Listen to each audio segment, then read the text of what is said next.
のささやきの朗読や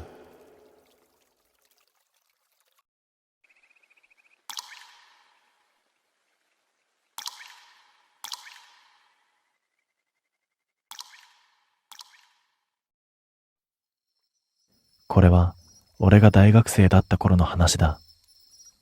今から10年近く前、まだ何も知らなかった頃の話。その村の名前は出さない。出せないというより、出さない方がいいと今は思っている。それは山の奥にある小さな集落だった。地図には載っているし、人も住んでいるのに、外との関わりが妙に薄い場所だった。その村を知ったのは友人のユータがきっかけだった。ゼミ帰り、学食で飯を食っている時に、あいつが妙に嬉しそうな顔で言ったんだ。なあ、変な村見つけた。またかと思った。ユータは昔からそういう曰く付きの場所を探すのが本当に好きだった。今度はなんだよって聞くと、スマホの地図をこちらに向けてきた。そこには山中の道から外れた場所にある小さな村が映っていた。ここ、子供が消えるらしい。その言い方が軽すぎて、最初は作り話だと思った。ネットの怪談か何かだろうと、半分くらいは笑っていたんだ。けれどユータはそのまま続けた。昔から何人もいなくなっているらしい。神隠しとか、そういう類のやつ。で、最近も一人いなくなったんだ。その一言で空気が少しだけ変わった。最近という言葉がつくだけで話は急に現実に近づく。いつだよって聞くと、ユートはあっさりと答えた。先月。俺が黙っていると、迎えにいたケンジが苦笑した。どうせ家出とかだろ。田舎だと騒ぎが大きくなるだけで。ケンジはそういう話を一切信じないタイプだった。だからこそ、その場の空気を軽くしてくれている存在でもあった。けれどユータは珍しく引かなかった。いや、警察も入っているらしいんだけど、見つかってないんだよね。しかも村の奴ら、あんまりこの話されたくないっぽいんだ。その言い方にほんの少しだけ引っかかるものがあった。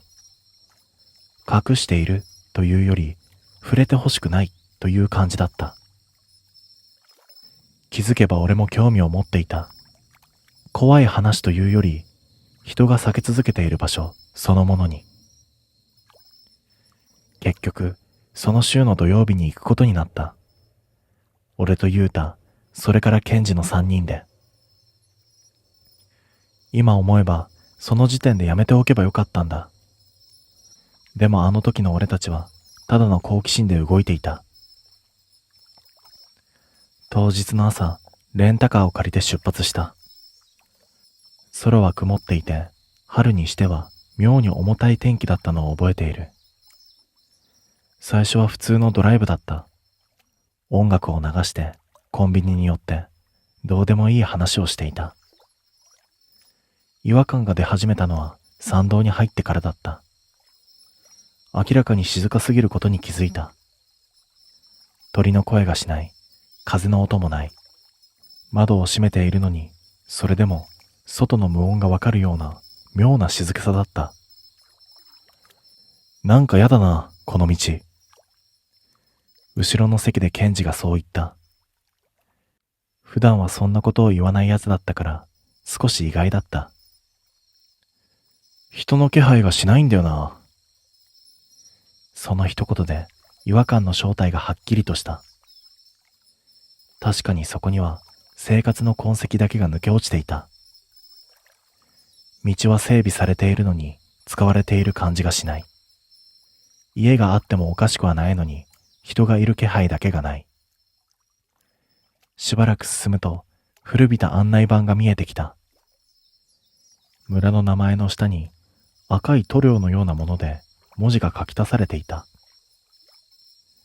帰れ。たったそれだけだった。けれど、その二文字だけがやけに強く目に残った。ゆうたは、雰囲気作りだろ。と笑ったが、少しだけスピードを落とした。俺もケンジもそれ以上は何も言わなかった。その看板を過ぎたあたりから空気がガラッと変わった。同じ参道なのに、どこか境を越えたような感覚があった。重いというより濁っている。景色全体に薄い膜がかかっているような閉じた感じだった。やがて村に着いた。思っていたよりは普通の村だった。古い家が並び、煙が上がっている家もある。廃村ではない。確かに人はここで生活をしている。ただ、人の姿だけが見えなかった。車をゆっくりと走らせていると、道の脇に老人が立っていた。痩せた体で帽子もかぶらず、じっとこちらを見ている。その目が妙だった。軽快でも敵意でもない。何かを止めたいのに間に合っていないような表情だった。車を止めると老人が近づいてきた。窓を開けると湿った土の匂いが流れ込んでくる。何しに来た？低くかすれた声だった。ゆうたが軽く説明をすると、老人はしばらく黙って俺たちを見ていた。やがてぽつりと聞いてきた。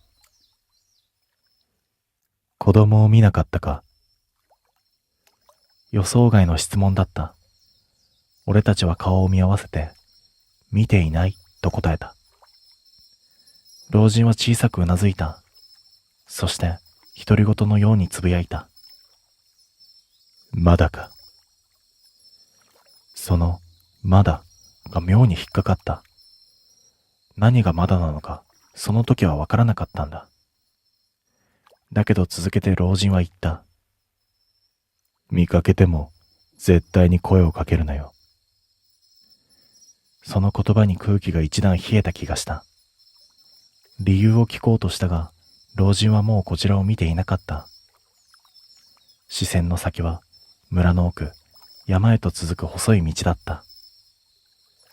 その時だった。山の方から奇妙な音が聞こえてきた。ポポ、ポポポ。乾いたような間の抜けた音。けれど耳に残る不自然なリズムだった。俺たちは同時に振り返った。木々の隙間に何かが立っているのが見えた。最初は人影に見えた。だが距離の割に高さがおかしかった。でかくないか？ケンジの声が低くなる。確かにそれは人の背丈ではなかった。細く縦に長い影。木の高さと比べても明らかに異様だった。ポポ、ポポポ。そして音が少しだけ近づいた気がした。その瞬間、老人が叫んだ。見るな。空気が弾けたように張り詰めた。目を合わせるな。呼ばれるぞ。反射的に視線をそらした。けれどその一瞬だけ見てしまった気がする。白い、異様に白い顔、長すぎる首、そしてゆっくりと開く口。笑っていた。そしてその日の夜、最初の一人がいなくなった。ポポポという音を聞いた後、俺たちはしばらく動けなかった。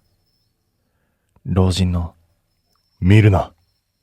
という声が頭の中に残っていて、誰もすぐに言葉を出せなかった。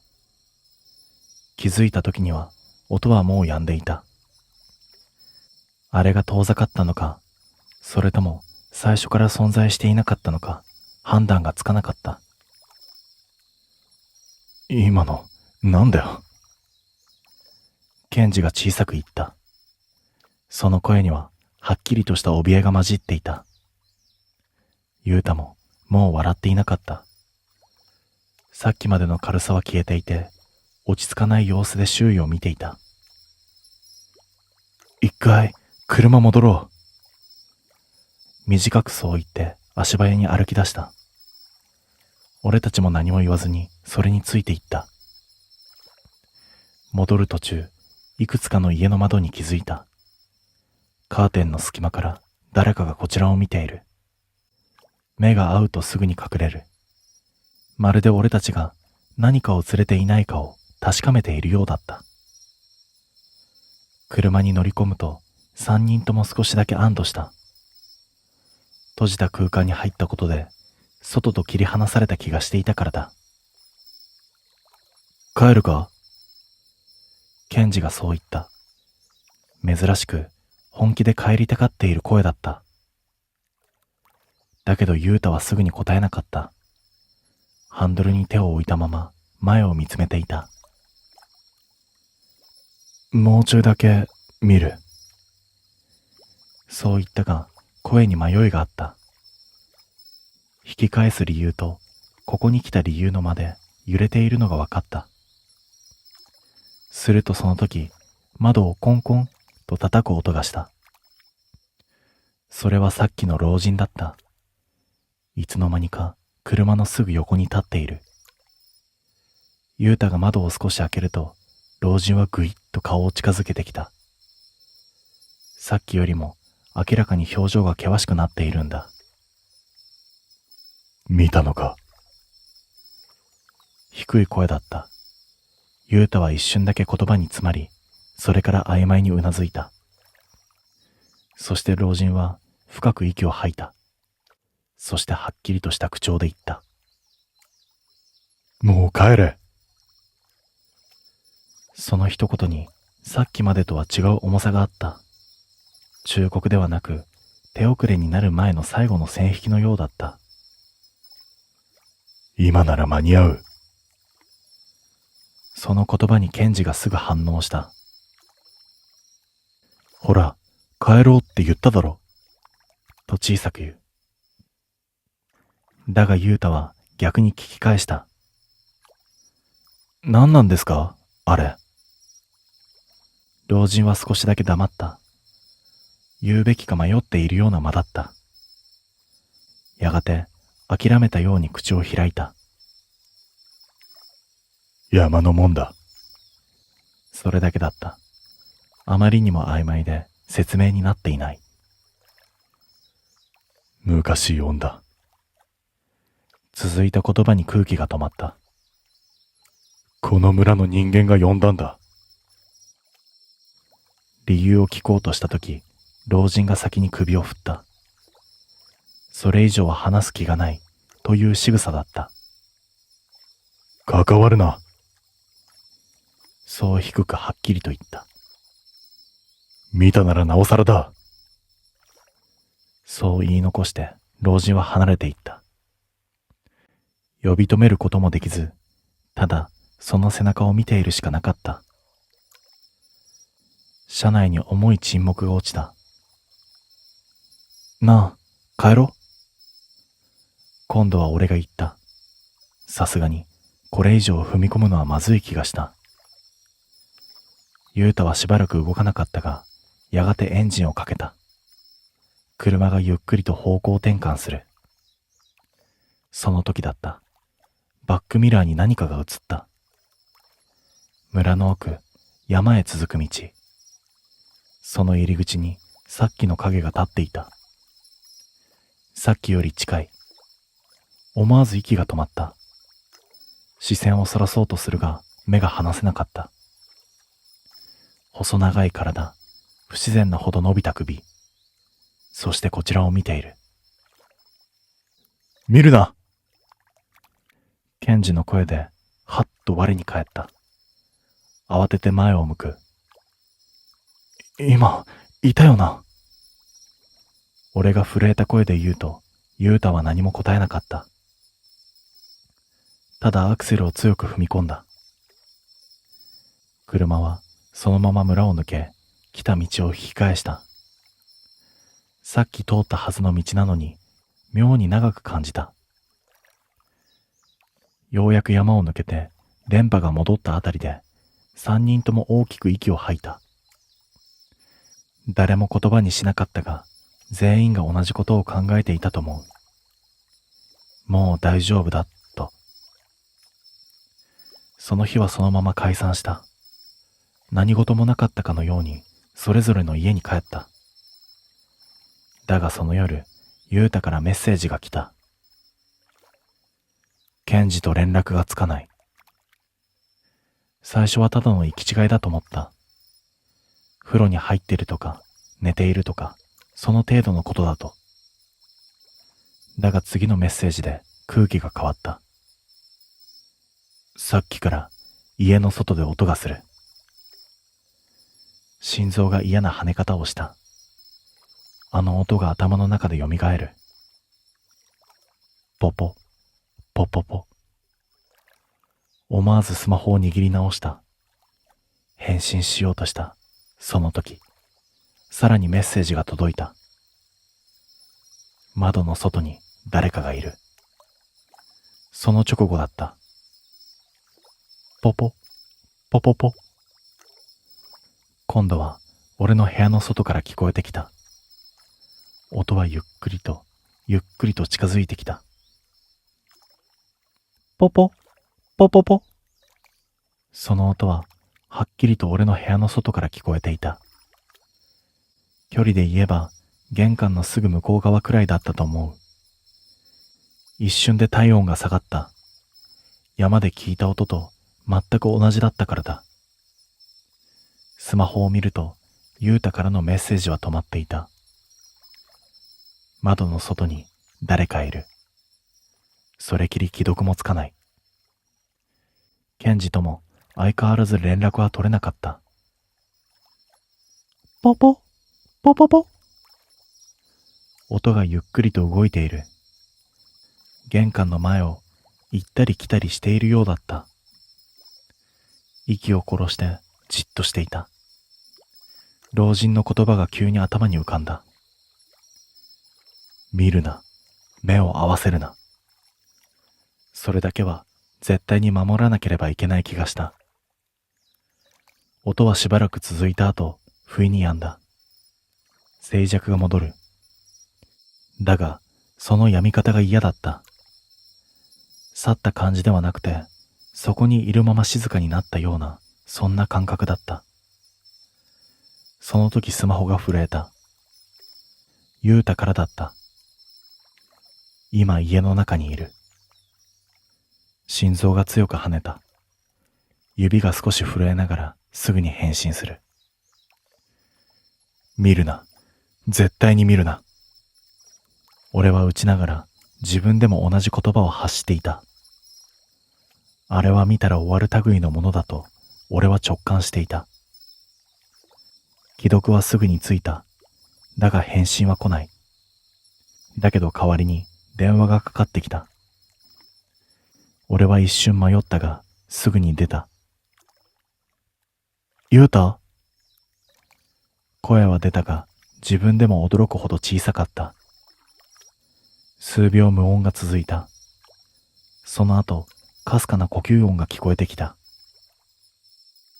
いる。ゆうたの声だった。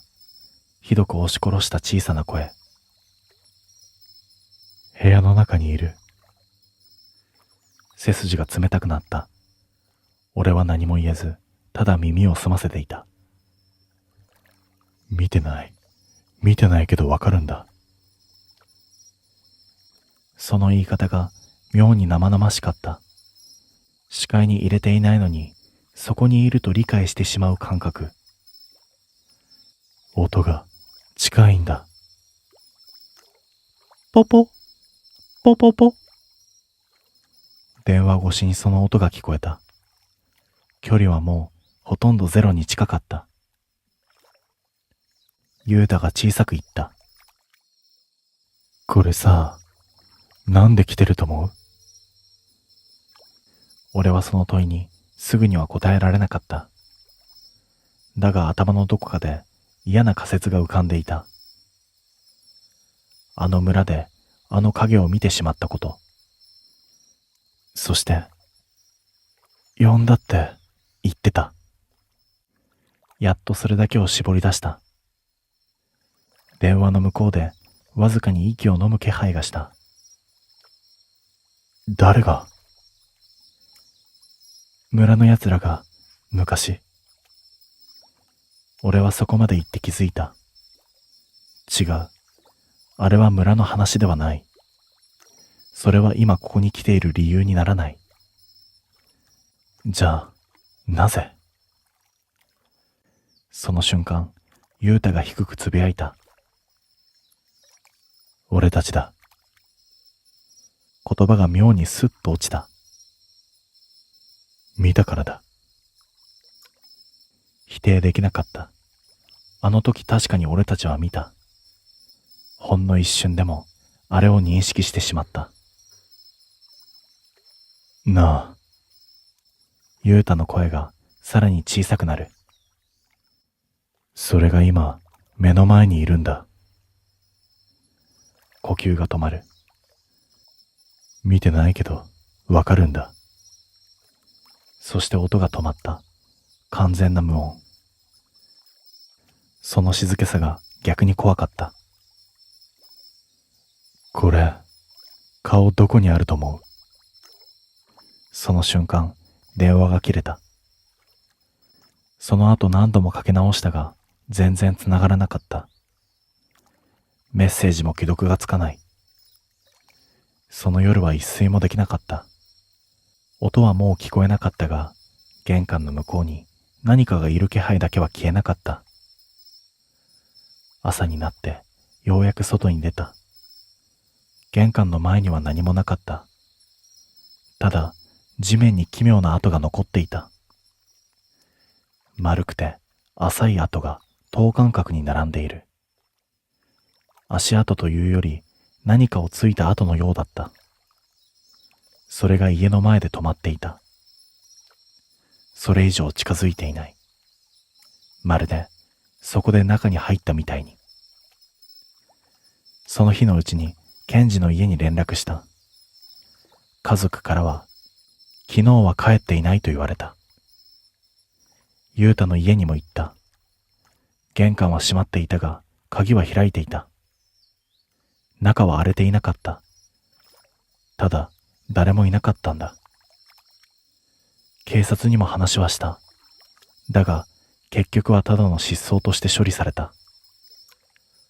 あの村のことも山の中で見たものも信じてもらえるはずがなかった。それからしばらくして俺はあの村のことについて調べた。古い記録に一つだけ気になる記述があった。外から来た者に目をつけられたとき、村はそれを山へ返す。その方法は簡単だった。代わりを差し出すんだ。誰か一人を向こう側に渡す。そうやってずっとやり過ごしてきたんだ。だからあの老人は言ったんだ。今ならまだ間に合うと。あれは俺たちが選ばれる前だった。だけど今は違う。もう誰かがいなくなっているんだ。バランスは崩れている。そして、ポポ、ポポポ。今でも時々聞こえるんだ。夜ふとした瞬間に窓の外や廊下の奥から。距離は少しずつ近づいてきている気がする。見てはいけない。そうわかっているのに。だけど最近思うことがある。あの時俺は本当に一瞬しか見ていないのか。もしかするともうとっくに向こうも俺を見ているんじゃないか。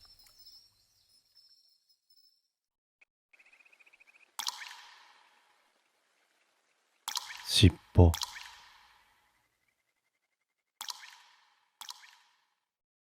これは俺の曽祖父正雄が体験した話です。大正時代の話です。正雄は狩りが趣味だったそうで、暇さえあればよく山狩りに行き、イノシシや野ウサギ、キジなどを取っていたそうです。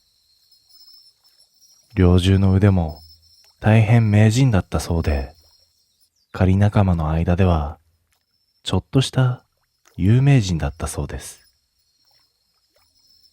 その日はカラッと晴れた五月晴れで、正雄は猟銃を担いで一人でいつもの山を登っていました。愛犬のタケルも一緒です。山狩りの経験が長い正雄は一人で狩りに行くことが多かったようで、その山には正雄が自分で建てた山小屋があり、取った獲物をそこで料理して酒を飲むのが一番の楽しみでした。その日は早朝から狩りを始めたのですが、獲物は全く取れませんでした。すでに夕方になっており、山の中は薄暗くなってきています。正雄は、あと1時間くらい頑張ってみるか、と思い、狩りを続けることにしました。それから30分ほど経った時です。正雄が今日の獲物をほぼ諦めかけていると、突然目の前に立派なイノシシが現れました。子連れです。正雄は狙いを定め、弾を撃とうとしましたが、突然現れた人間にびっくりしたイノシシは、急反転して山道を駆け上がっていきました。正雄は一発撃ちましたが、外れたようで、愛犬のタケルが真っ先にイノシシを追います。正雄もそれに続き、険しい山道を駆け上りました。15分ほど追跡したでしょうか。とうとう正雄はイノシシの親子を見失ってしまいました。タケルともはぐれてしまって途方に暮れていたとき、遠くでタケルの吠える声が聞こえてきました。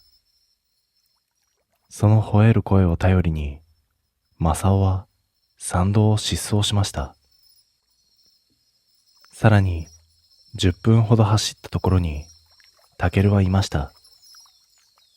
深い茂みに向かって激しく吠えています。そこは左右に巨大な松の木がそびえており、まるで何かの入り口のようにも見えました。正雄はそこをよく知っていました。狩り仲間の家そのもの周辺の土地に住むすべての人々の暗黙のタブー。絶対に入ってはいけない場所。正雄は幼い頃から何度も両親に聞かされていたそうです。あそこは山の神様がおるでな。うかつに入ったら食われてしまうど。しかし、なぜかその禁断の場所からさらに奥へ進むと、獲物が面白いように取れるのだそうです。ただ、掟を破り、そこに侵入した猟師などは、昔から行方不明者が後を絶たないそうです。しかし、タケルがその茂みに向かって果敢に吠えています。あのイノシシの親子が近くにいることは間違いないみたいです。正雄は誘惑に負け、禁断の地へと足を踏み入れていきました。時刻は午後5時を過ぎており、まだなんとか周りは肉眼で見渡せますが、狩りをするにはもう危険な明るさです。タケルも先ほどから吠えるのをやめていました。さすがにもう諦めるかなと正雄が思っていたとき、再びタケルが突然と吠え出し、駆け出しました。正雄もそれを追い、50メートルほど走ったところで、タケルがうなり声を上げながら腰を落として威嚇の体勢をとっていました。とうとう見つけたか、と正雄は思い、前方を見ると、そこは少し開けた広場のようになっていました。そこに黒い影がうずくまって何かを咀嚼するような音が聞こえてきました。凄まじいほどの獣臭があたりに漂っています。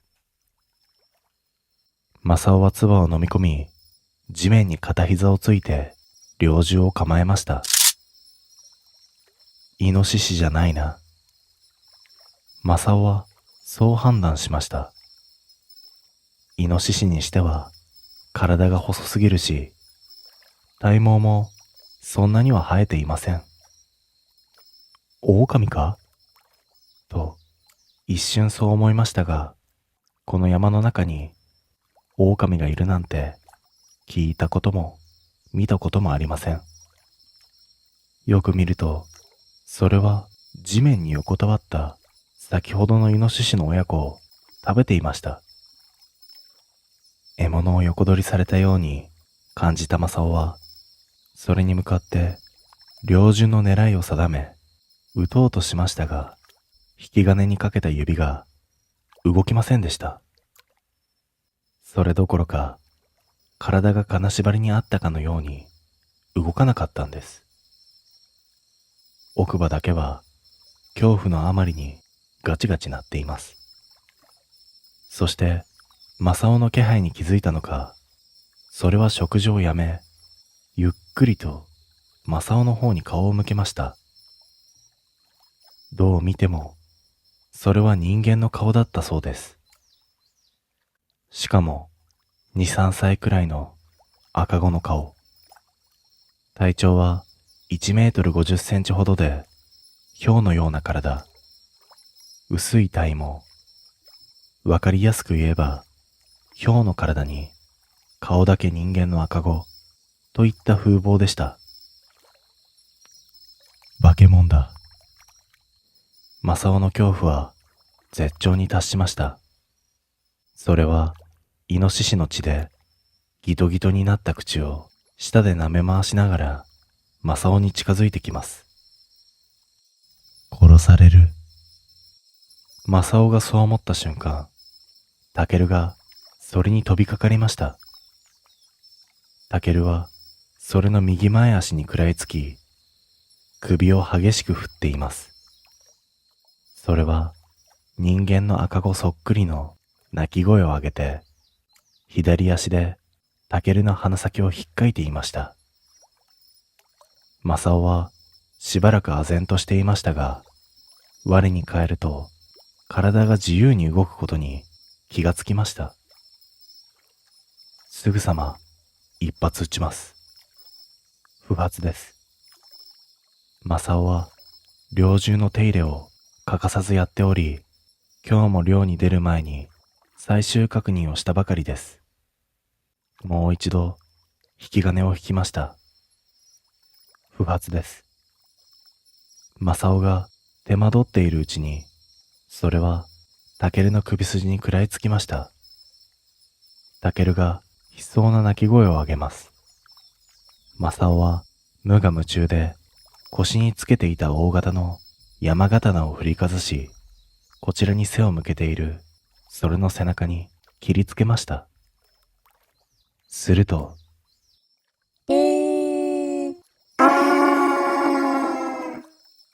と、それは泣きましたが、まだタケルの首筋に噛みついたままでした。正雄はもう一度山刀を振りかぶり、それの尻尾を切断しました。尻尾を切断されたそれは、と叫び声を上げて、森のさらに奥の茂みの中へと消えていきました。正雄はしばらくの間、呆然と立ち尽くしていましたが、タケルの苦しげな気遣いを聞いて、我に返りました。タケルの首筋には、人間の歯型そっくりの噛み跡がついていました。出血はしていましたが、傷はそれほど深くなく、正雄は消毒薬と布をタケルの首に当て、応急手当てをしてやりました。なんとか自力で歩ける様子でした。もたもたしていると、またあの化け物が襲ってこないとも限りません。正雄はタケルと共に急いで山道を降りました。やがて正雄の山小屋が見えてきました。ここからだと正雄の村まで30分とかかりません。安堵した正雄はさらに足を速めて村へと急ぎました。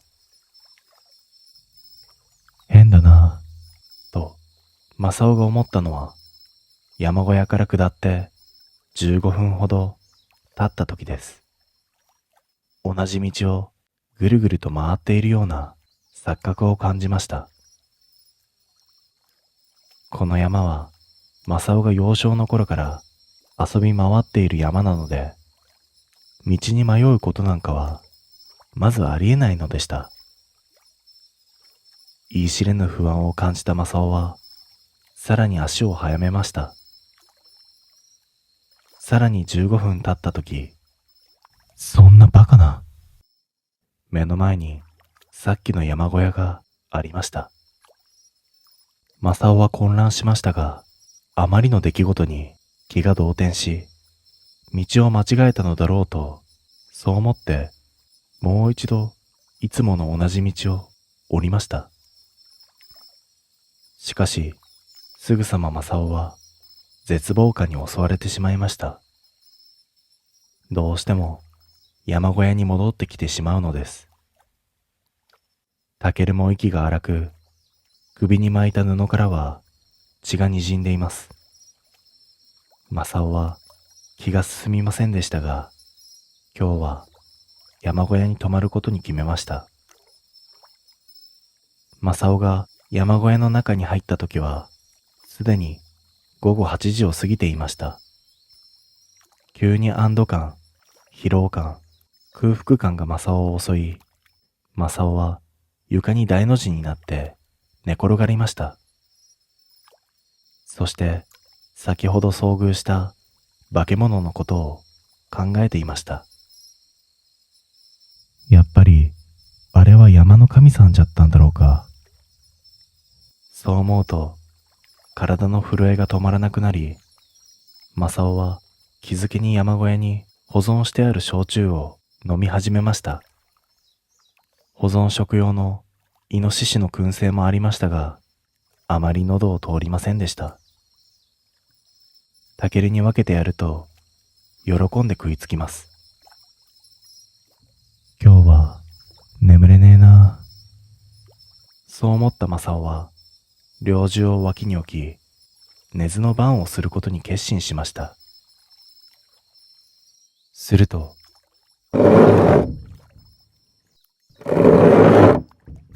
何かを引っかくような音で正雄は目が覚めました。疲労感や酒も入っていたので、いつの間にか寝てしまっていたようです。時計を見ると午後1時過ぎでした。するとまた、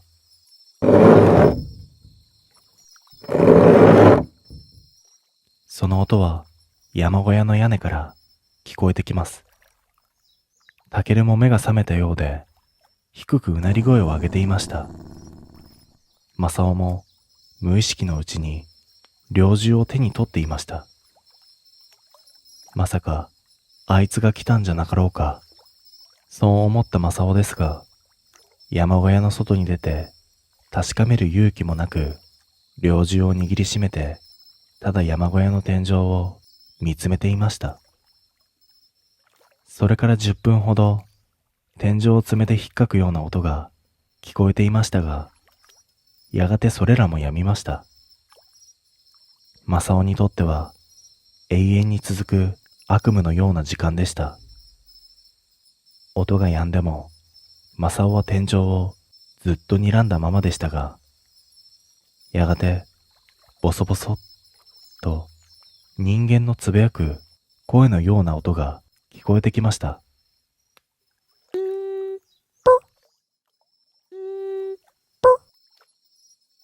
正雄は恐怖に震えながらも耳を澄まして聞いていると、急にタケルがすごい勢いで吠え始めました。そして何かが山小屋の屋根の上を走るような音が聞こえ、何か重いものが地面に落ちる音がしました。タケルは今度は山小屋の入り口に向かって吠え続けています。するとまた、ガリガリ、ガリガリ、さっき屋根の上にいた何かが山小屋の入り口の扉を引っかいているようです。タケルは尻尾を丸め、後退しながらも果敢に吠え続けています。誰だと思わず正雄は叫んでしまいました。猟銃を扉に向かって構えます。すると、引っかくような音はやみ、今度はその扉の向こう側から、はっきりと人間の子供のような声が聞こえてきました。しーぽ、しーぽ。あいつだ。正雄は恐怖に震えました。ガチガチとなる奥歯を噛みしめ、何の用だと叫びました。タケルはまだ吠え続けています。しーぽ、しーぽ。私の尻尾を返しておくれ。それははっきりと人間の言葉でそう言ったのです。正雄はたまらずに扉に向かって散弾銃を一発撃ちました。すると、奇妙な叫び声が扉の向こうから聞こえ、正雄は続けざまに2発、3発と撃ちました。散弾銃に開けられた扉の穴から真っ赤に血走った目が見えていました。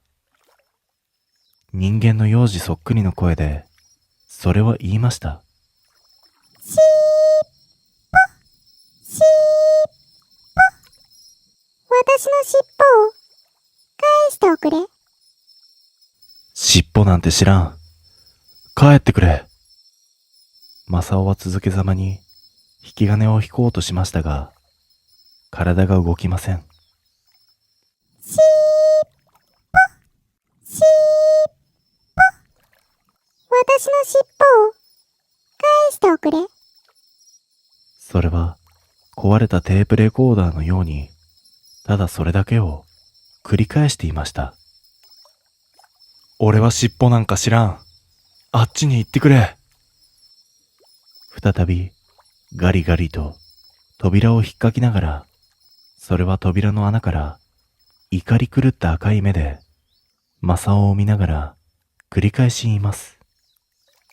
タケルも吠えるのをやめて、尻尾を丸めて縮こまっています。私の尻尾を返しておくれ。俺じゃない。お前の尻尾なんて知らねえ。あっちに行け。正雄は固まったままの体で絶叫しました。するとそれは、いいや、お前が切ったんだ。と叫び、扉を破って中に入ってきたのです。正雄の記憶は、それから途切れ途切れになっていました。扉を破って現れた幼児の顔、怒りをむき出しにした血走った目、鋭い前足の爪、自分の顔に受けた焼けるような痛み、それに飛びかかるタケル。無我夢中で散弾銃を撃つ自分。気がついた時には、村の病院のベッドの上でした。なんと、3日間も昏睡状態だったそうです。正雄の怪我は、左頬に獣に引き裂かれたような裂傷、右足の骨折、体のあちこちに見られる擦り傷などのかなりの重傷でした。正雄は村人には、熊に襲われた、とだけ言いました。しかし、なんとなく正雄に何が起こったかを感づいたようで、次第に正雄は村八部のような扱いを受けていったのです。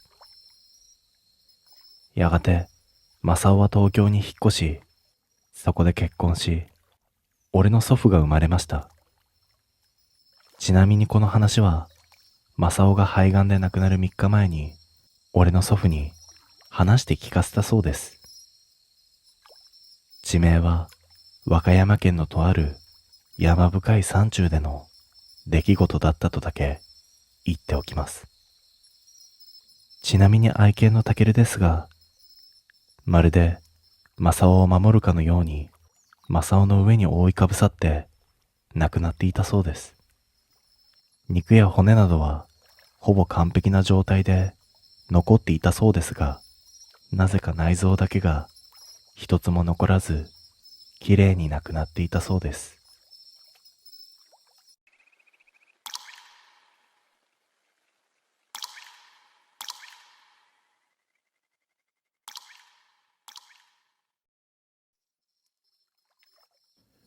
これは俺がまだ自分の顔と若さだけで人生なんてどうにでもなると思っていた頃の話だ。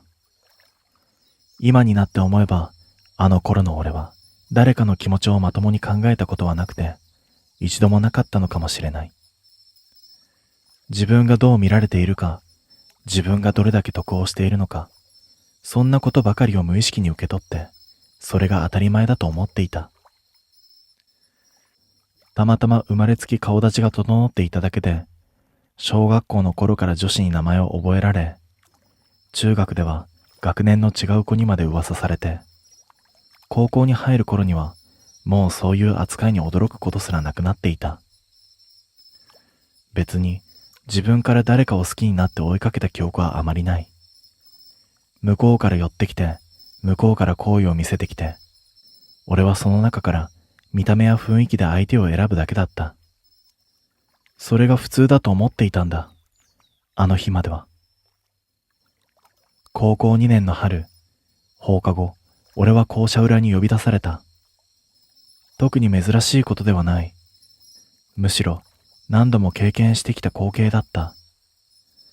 どうせまた誰かが告白をしてきて、俺が適当に断るのか、気分次第で付き合うのか、その程度の軽い出来事のはずだったんだ。校舎裏はやけに静かだった。部活の声は聞こえているのになぜか距離が遠く感じる。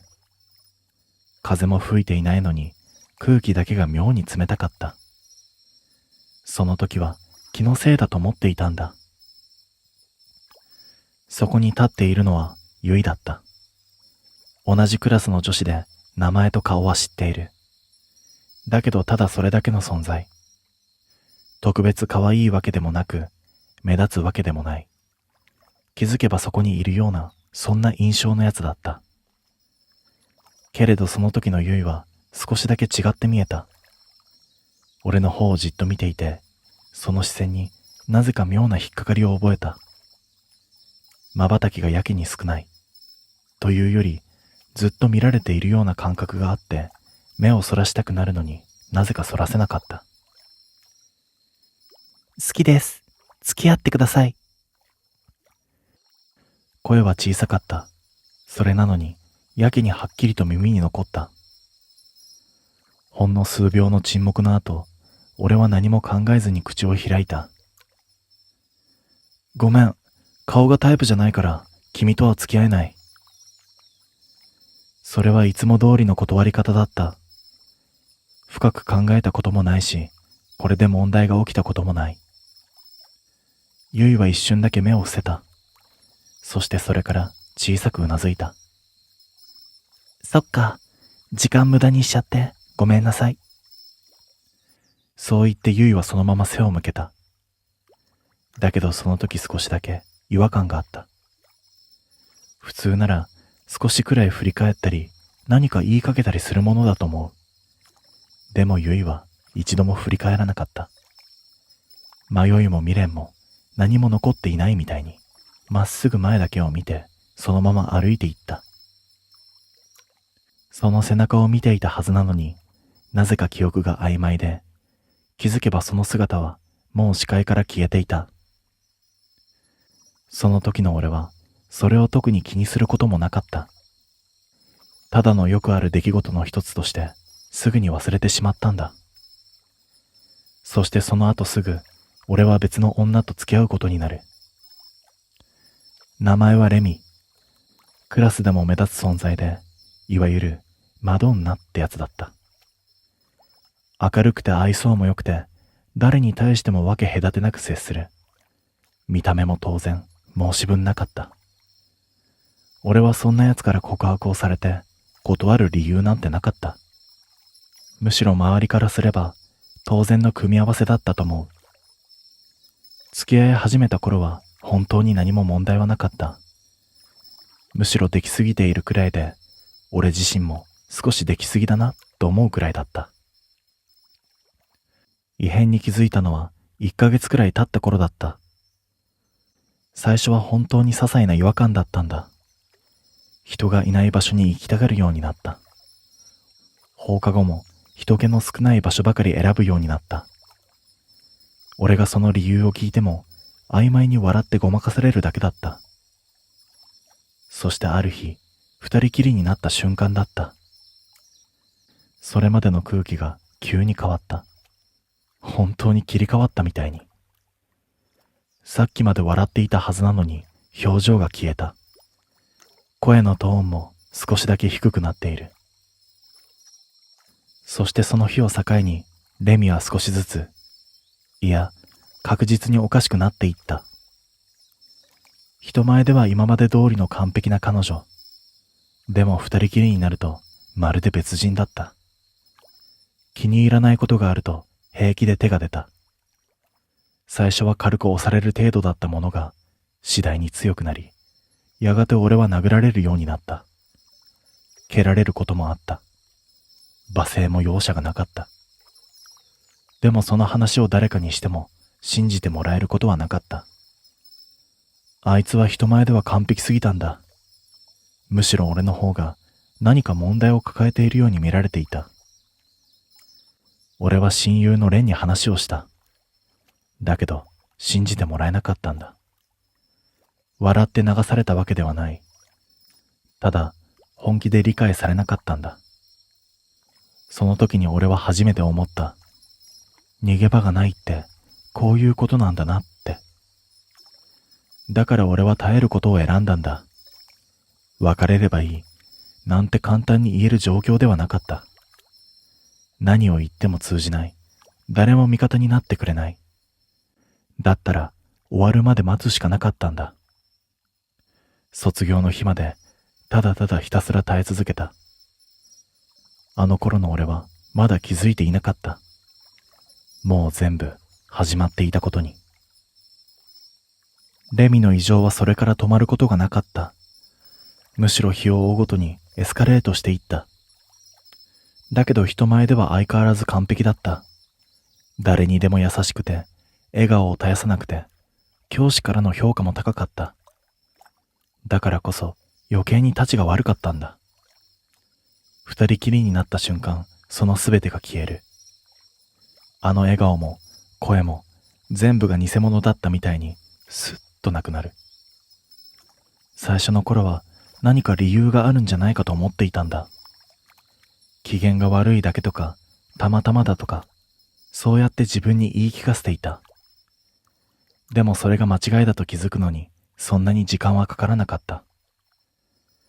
ある日、ほんの些細なことで怒られた。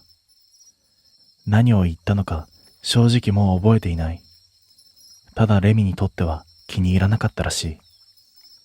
その時だった。何の前触れもなく腹を殴られた。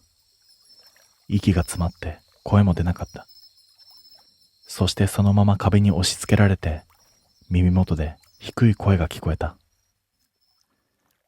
ねえ、ちゃんと考えて喋ってる？その声がやけに冷たくて、感情が一切乗っていないように聞こえたのを覚えている。それからだった。殴る蹴るは当たり前になった。少しでも気に障れば容赦はなかった。理由なんて関係なかったんだ。ただその瞬間の気分で俺は傷つけられた。それでも別れることはできなかった。というより、別れるという選択肢が現実的ではなかった。あいつは周りからの信頼が厚すぎた。もし俺が何かを言っても信じてもらえないのを分かりきっていた。むしろ俺の方が悪者になる可能性すらあった。実際、蓮に相談した時も似たような反応だった。心配はしてくれた。でもそれだけだった。考えすぎじゃないか？とやんわり言われて終わった。その時俺は完全に理解した。俺は一人なんだって。だからもう耐えるしかなかったんだ。終わりがあるとすれば、それは卒業だけだった。そこまで行けば、強制的に関係は切れる。そう思ってただ日々をやり過ごした。時間が過ぎるのを待つだけの毎日は、やけに長く感じた。学校に行くのが怖くなった。そして放課後が何よりも怖かった。それでも逃げることはできなくて、ただ流されるままに日々を消費していった。そしてようやくその日が来た。卒業式。あの日の空気だけは妙に覚えている。解放されるという気持ちがあった。やっと終わるという安堵があった。その反面、どこか現実感が薄くて、全部夢なんじゃないかと思うくらいだった。卒業してしまえば、もう会うことはない。そう思っていた。だけど実際その通りになった。俺は進学もせず、そのまま働くことにした。レミは大学に行くと言っていたから、生活が完全に分かれる。それを利用すれば、自然に関係も終わるはずだった。そしてそれはうまくいった。しばらくすると、あいつはあっさりと別の男を作った。大学で出会ったやつらしい。噂で聞いた話だと、そいつも相当モテるタイプだったらしい。正直その時は少し笑った。ああ、そういうやつなんだなって、妙に納得したんだ。俺はやっと解放された。本当に、やっとだった。殴られることも、怯えることももうない。それだけで十分だった。俺はそれ以上何も望まなかった。いや、望めなかった。そしてそれからの生活は驚くくらい普通だった。仕事をして、帰って、寝る。休みの日も特に何かをするわけでもなく、ただ時間が過ぎていくだけだった。女と付き合おうなんて全く思えなかったんだ。あんなことがあった後で、また誰かと深く関わるなんて考えただけで疲れた。気がつけば4年が過ぎていた。あっという間だったのか、それとも長かったのか、自分でもよくわからない。ただ一つ言えるのは、その間、俺の中で何かがずっと止まったままだったっていうことだ。そんなある日だった。会社の同僚と久しぶりに飲みに行くことになった。仕事終わりのよくある流れだった。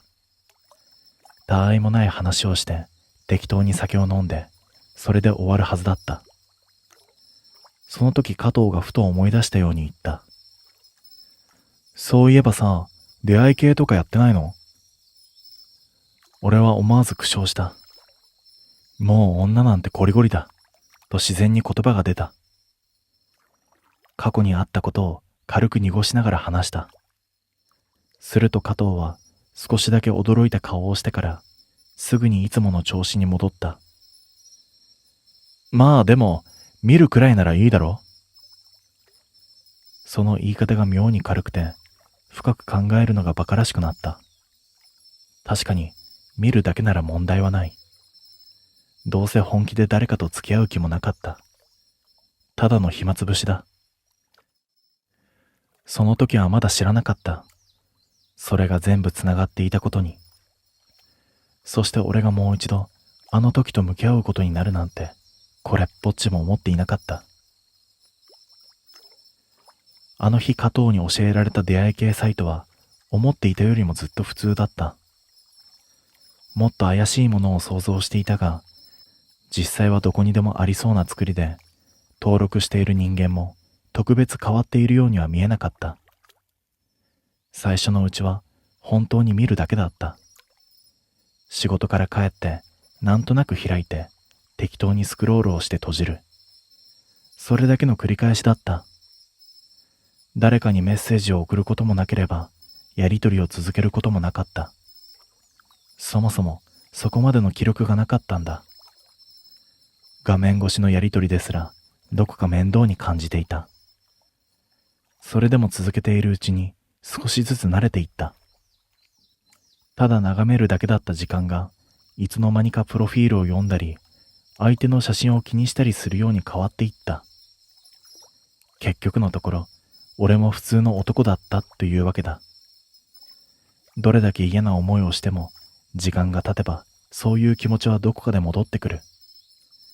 それがいいことなのかどうかはわからなかったが、その時の俺は特に深く考えていなかった。ただなんとなく、もうそろそろいいかもしれないと思っただけだった。その日、初めて自分からメッセージを送ってみた。何人かに軽く挨拶をして、そのうちの一人から返事が来た。それが沢渡優衣だった。名前を見たとき、ほんの一瞬だけ何かが引っかかった気がした。でも、それが何なのかわからなくて、そのまま流してしまった。よくある名前だ。それだけのことだと思った。やりとりは驚くほどスムーズに進んだ。というより、少しだけできすぎているように感じた。メッセージを送ればすぐに返ってくる。内容もこちらに合わせてくるような妙に心地のいい距離感だった。初対面のはずなのに変な気遣いがいらなかった。まるで前から知っている相手と話をしているみたいだった。そこでまた少しだけ違和感を覚えた。でもその時は都合よく解釈をした。相性がいいんだろう、と。それだけの話だと。やりとりを続けていくうちに、会話の内容も少しずつ踏み込んだものになっていった。過去の話、仕事のこと、大学時代の思い出。どれも特別珍しい話題ではなかった。ただ一つだけ妙に気になることがあった。向こうは俺の話をよく覚えていた。一度軽く触れただけのことでも次の会話で自然に出してくる。それだけなら記憶力がいいで済む話かもしれない。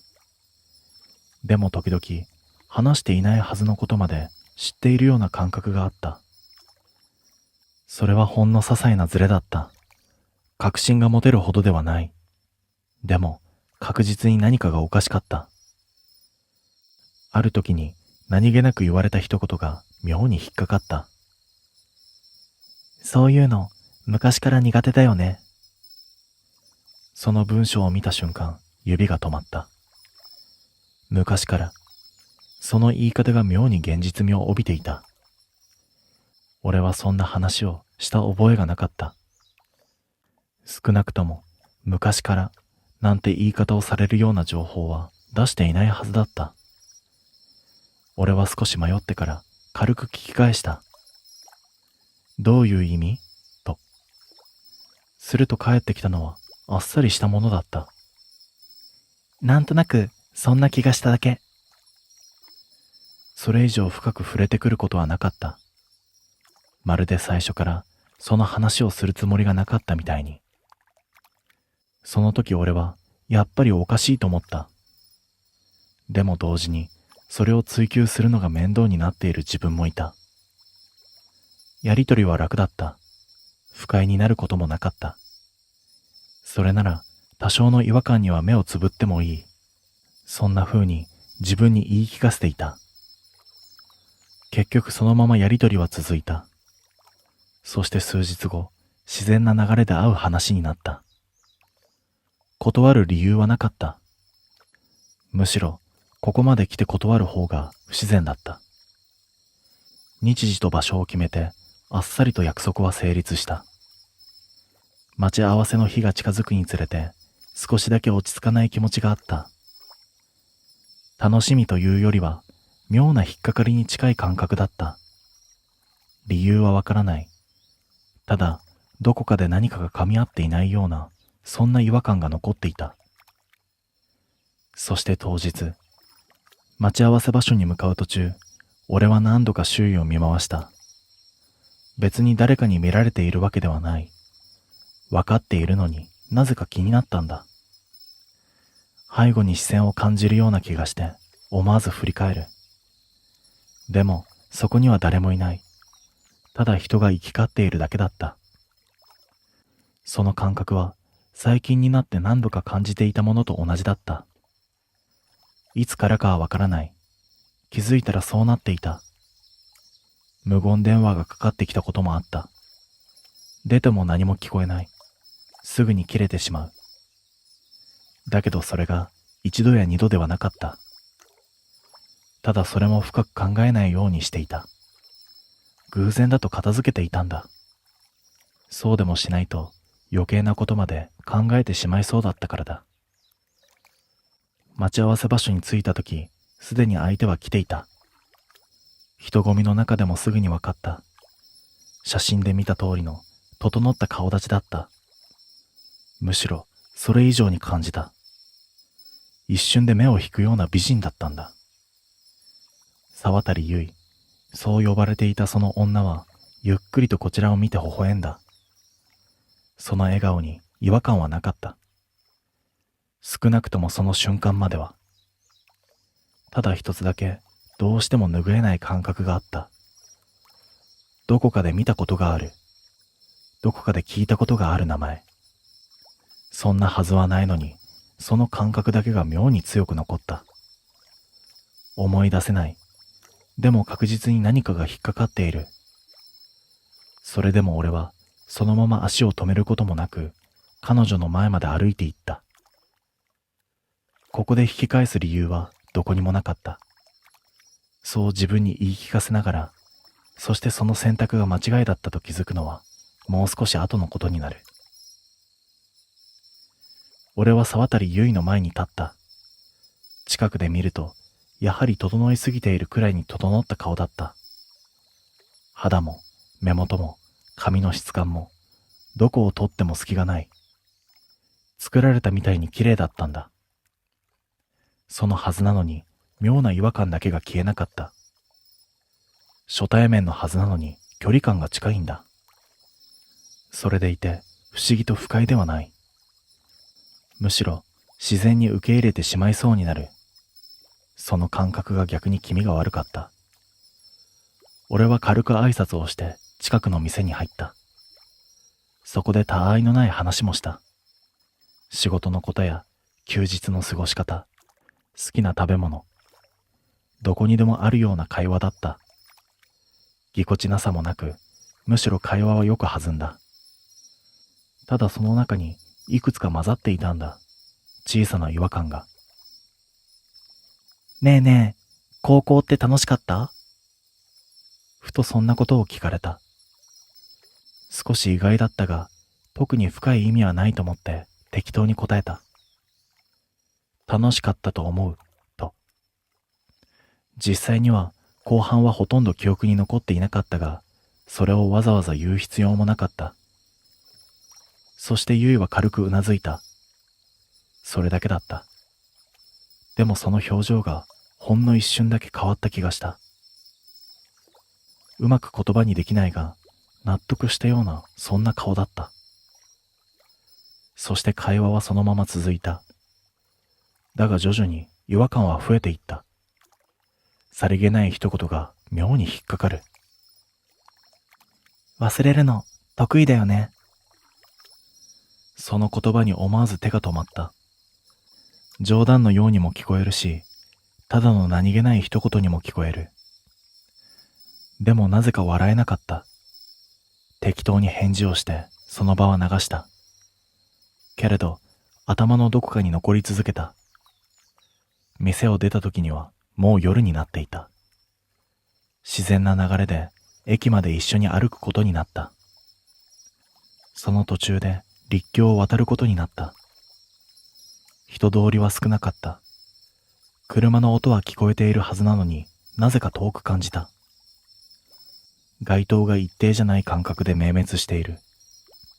風はないのに妙に空気が重かった。そしてその時ふと気づいた。さっきまで普通に話していたはずなのにゆいが静かだった。横を見るとゆいは前を歩いたまま歩いていた。その表情がさっきまでと違っていた。笑っていない、無表情だったんだ。そしてそれはどこかで見たことがあるようなそんな顔だった。足がわずかに止まった。その瞬間、ゆいが口を開いた。ねえ。その声ではっきりと分かった。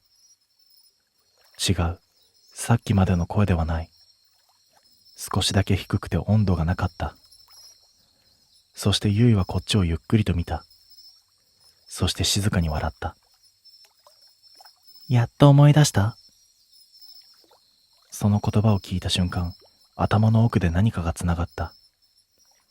校舎裏、静かな空気、瞬きの少ない目、振り返らなかった背中。一気に記憶が蘇った。え？ゆい？思わずそう口に出していた。目の前の女は嬉しそうに微笑んだ。変わったでしょ。その言い方がやけに軽かった。頑張ったんだよ。まるで褒めてもらうのを待っているみたいだった。でもその目だけはあの時と同じだったんだ。顔がタイプじゃない、だっけ。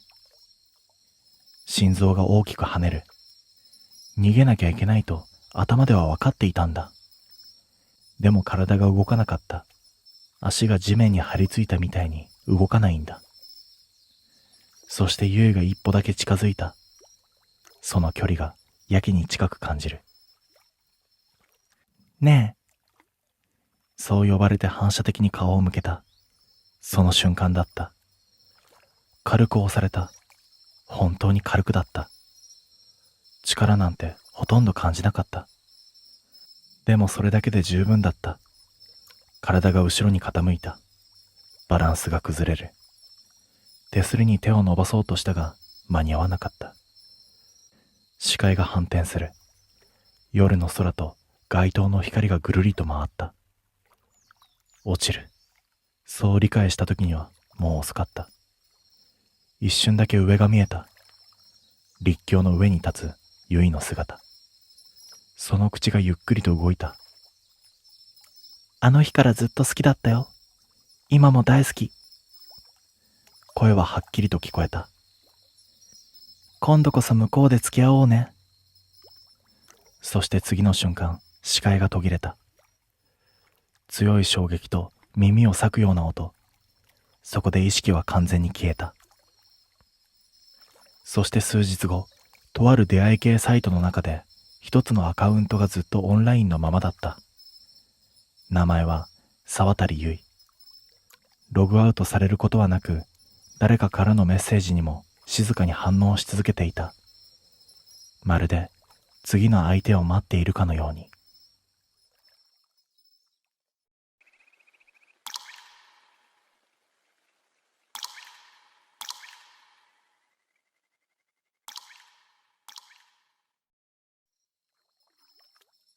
これは泡になって消えた同僚の話だ。俺はあいつを止められなかった。だから俺は今でもあの時止められなかったことを後悔している。あいつの名前は直人。同じ会社、同じ部署で働いていた。真面目で遅刻もしないし、頼まれた仕事は断らない。誰がどう見てもいいやつっていうタイプの人間だった。だからこそ上司の佐伯に目をつけられたんだ。直人、この資料今日中な。直人、悪いけどこのクレーム、お前が電話しといて。あと、山本の分のデータもやっとけ。あいつ今、外出してるから。気がつくと直人の机の上だけ、いつも書類の山になっていた。自分の仕事だけでも終わらないのに、他人の仕事まで全部やらされていたんだ。だけど一度だけ、俺は上司の佐伯に言ったことがある。佐伯さん、それ俺の担当の仕事なんで、自分でやりますよ。すると佐伯は笑って言った。山本さ、自分の仕事増やしたいの？余裕あんなら別の仕事でも頼もうか。その言い方で分かった。ああ、この人に何を言っても無駄なんだなって思った。それから俺は見て見ぬふりをするようになった。直人が怒鳴られていてもパソコンの画面を見ているふりをした。助けてしまうと次は自分だって分かったからだ。今でもそれを後悔している。直人には会社の帰りに必ず寄る店があった。海の近くにある小さなスナック。スナックしずくという店だった。古いビルの2階にあって、外階段は錆びていて、夜に登るとギシギシ音がした。俺は直人に連れて行かれて何度か一緒に行ったことがある。ドアを開けると小さなカウンターと奥にテーブルが2つだけ。店の中は少し暗くて、オレンジ色のライトがカウンターを照らしていた。いらっしゃい。ママの美咲が静かに笑う。店員の K はほとんど喋らない人だった。そしてこの店は窓から海が見えた。夜になると海は真っ暗で、波の音だけが聞こえる。霧が出る日は窓の外が真っ白になって、海と空の境目がわからなくなる。直人はいつもカウンターの一番端の席に座った。そしてメニューを見ないでこう言うんだ。ママ、いつものください。ママは何も言わずに氷の入ったグラスに透明な酒を注ぐ。直人はそれを一口飲んで必ずこう言うんだ。この酒、少ししょっぱいですね。そしてママもいつも同じことを言う。海が近いからね。最初は冗談だと思っていた。でも直人は毎回同じことを言うんだ。しょっぱいなあ。海の水みたいだ。ある日俺は店の棚に写真が飾ってあることに気づいた。ボトルの横に写真立てがいくつも並んでいる。知らない男、知らない女、みんなこの店のカウンターに座って一人で写っている写真だった。俺はママに聞いた。この人たちって常連さんですか？ママはグラスを拭きながら答えた。そうよ、昔の常連さん。昔ってことは今は来てないんですか？ママは少しだけ黙って、それから言った。ええ、もう来ていないの。みんな来なくなったのよ。その言い方が少し気になった。来なくなったというより、もう来れないみたいな言い方に聞こえたんだ。その時横で直人が写真を見ながら言った。ここに写ってる人、みんな一人ですね。一人で来る人が多いのよ、この店は。ママはそう言って、写真の埃を指でなぞった。その時店の外でカラスが鳴いた。やけに大きな声で何回も鳴いていた。その頃からか、直人の様子がおかしくなっていった。靴に砂がついている日もあったり、ズボンの裾が濡れている日もあった。そして髪が少し濡れている日もあった。直人、お前どこ歩いてきたんだよ。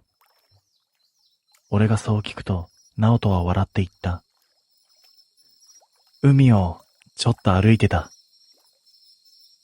こんな夜遅くに？夜の海、誰もいなくていいですよ。静かで。別の日に俺が冗談で言った。お前そのまま海に入ってんじゃねえの？直人は少し考えてから笑って言った。練習ですよ。何の練習？直人はグラスを見ながら言った。泡になる練習です。言ってる意味がわからなくて、俺は笑った。直人も笑っていた。でも今思うと、あいつはあの頃からもう決めていたんだと思う。店を出た帰り道、二人で海沿いを歩いたことがある。霧が出ていて、街灯の光がぼやけていた。波の音だけがずっと聞こえていた。歩きながら直人が言った。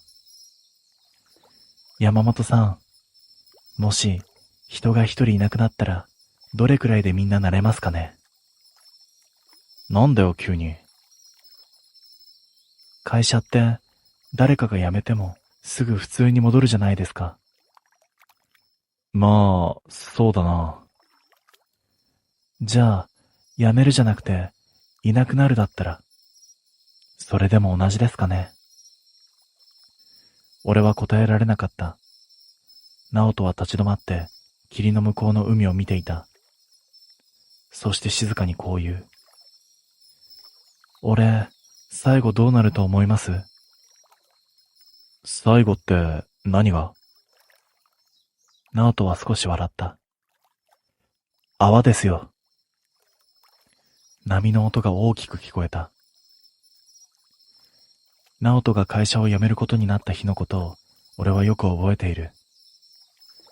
朝から会社の空気が重かった。取引先に送ったデータに大きなミスが見つかって先方がかなり怒っているという話だった。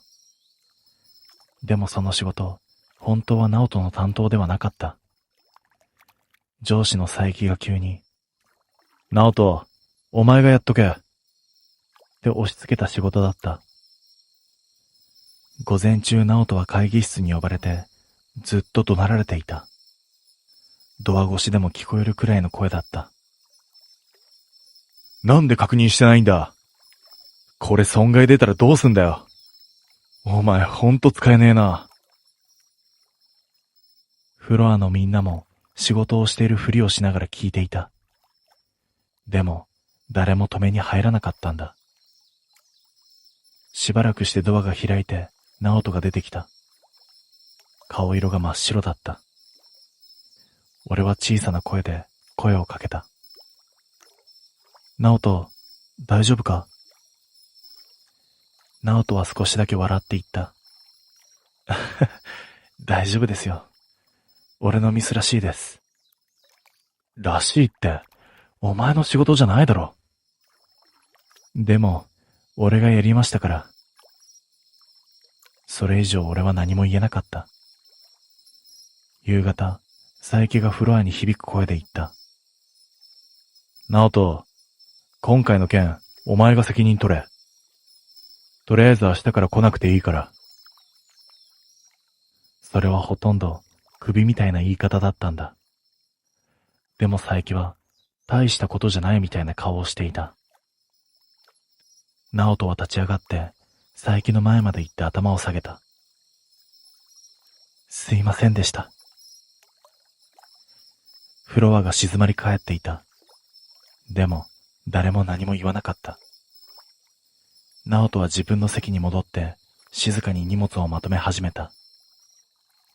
引き出しの中の私物をカバンに入れて、最後に社員証を机の上に置いた。俺は立ち上がって直人のところに行く。直人、今日この後時間あるか？直人は少し考えてから言った。ありますよ。俺はもう無職ですから。じゃあ、とりあえず飲みに行こう。直人は少しだけ笑って。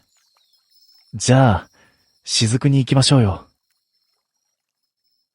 夜二人でスナック雫に入った。カラーンとなり、いらっしゃい。とママがいつも通りに笑った。珍しいわね、今日は二人で。会社の帰りに、ちょっと。俺がそう言うと、ママは何も聞かずに、俺にはビール、直人にはいつもの透明な酒を出した。氷の入ったグラスに透明な酒。直人はそれを持って一口飲んだ。やっぱりこの酒、しょっぱいですね。ママは少し笑った。海が近いからね。俺は思い切って言った。直人、これからどうするんだ？直人はグラスを見ながら答えた。少し休みます。休んで、それからどうするんだ？わかりません。実家に帰るとか、転職をするとか、いろいろあるだろう。そして直人は少し黙ってから、こう言った。山本さん、俺ちょっと疲れちゃったんですよ。いや、それはわかるけど。毎日会社に行くじゃないですか。怒鳴られて、謝って、また次の日も行って。なんか最近ずっと水の中にいるみたいだったんです。ずっと息を止めているみたいな感じで。ママは何も言わずに静かにグラスを拭いていた。直人は続ける。でも、この店でこの酒を飲んでいるとちょっと楽になるんです。しょっぱいでしょ、この酒。海の水を飲んでいるみたいだなってずっと思っていたんです。俺は嫌な予感がして言った。お前、変なこと考えてないよな。直人は少し笑った。変なことって？だから、死ぬとか、そういうの。直人は否定しなかった。少し黙って、それから静かに言った。俺、ずっと考えてたんですよ。どうやって消えようかなって。おい。電車は迷惑かかるし、首吊りは怖いし。でも、海ならいいかなって。よくねえよ。俺は思わず強い声を出していた。よくねえに決まってるだろ。何言ってんだよ。直人は怒られた子供みたいに少し笑った。すいません。でも海なら泡になって消えるだけかなって。その時ママが初めて口を開いた。海はね、全部持っていくわよ。直人はゆっくりとうなずいた。はい、だからいいんです。店の中が静かになった。時計の音だけが聞こえる。しばらくすると直人が言った。ママ、なーに？最後の一杯ください。俺はすぐに言った。やめろって。直人は俺を見て少しだけ笑った。大丈夫ですよ、山本さん。何が大丈夫なんだよ。これ飲んだら帰りますから。ママは少しだけ手を止めた。でも何も言わずに棚からボトルを取って氷を入れて透明な酒を静かに注いだ。はい、最後の一杯。直人はグラスを見つめてそれから言った。山本さん、今までありがとうございました。いや、そういうのいいから。明日俺も一緒にハローワーク行ってやるよ。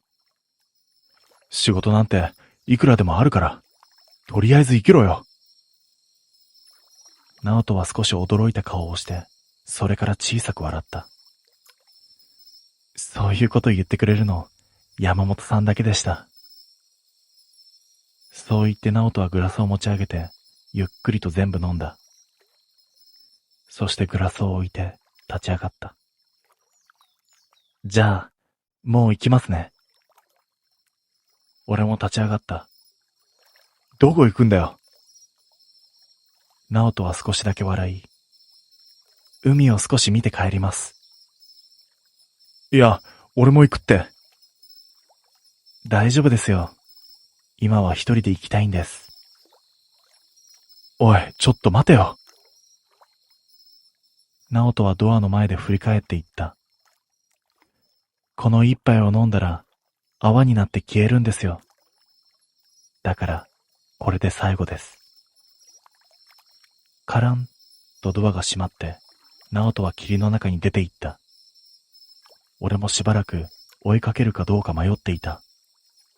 でも追いかけなかった。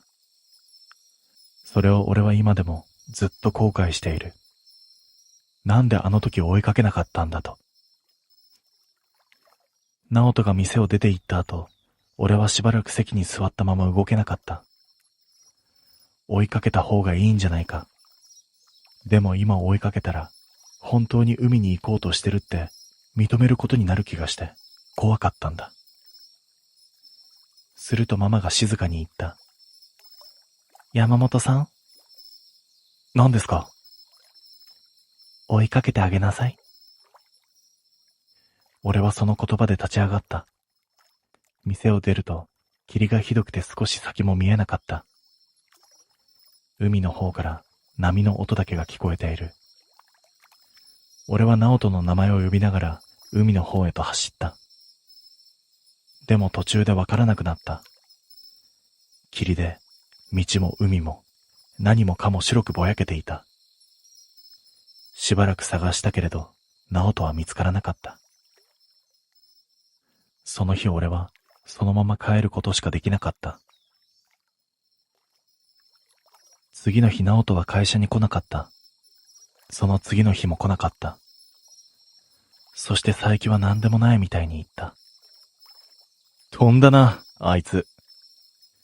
まあいいか。代わりはいくらでもいる。その言葉を聞いたとき、ああ、この人は本当に人が一人いなくなっても何も思わないんだな、と思った。仕事の帰り、俺は直人のアパートに行った。チャイムを鳴らしても出ない。ドアノブを回したら鍵はかかっていなかった。中に入ると部屋は妙に綺麗だった。机の上に会社の名札と携帯電話と財布、スーツがハンガーにかけてあった。もうここには戻ってこない人の部屋って感じがした。玄関を見ると革靴が一足置いてあった。濡れていて、そこに黒い砂がついていた。それを見た瞬間、海だと思った。俺はそのまま警察に電話をした。失踪届というやつになった。3日後に警察から海で遺体が見つかったと連絡が来た。警察署で俺は遺体を確認する。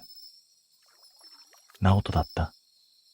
でも思っていたのとは少し違った。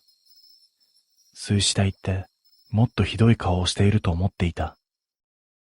でも直人は眠っているみたいな顔をしていた。苦しそうな顔じゃなかったんだ。少しだけ笑っているみたいな顔だった。警察が言った。入水ですね。争った形跡もないですし、自分で海に入ったんでしょう。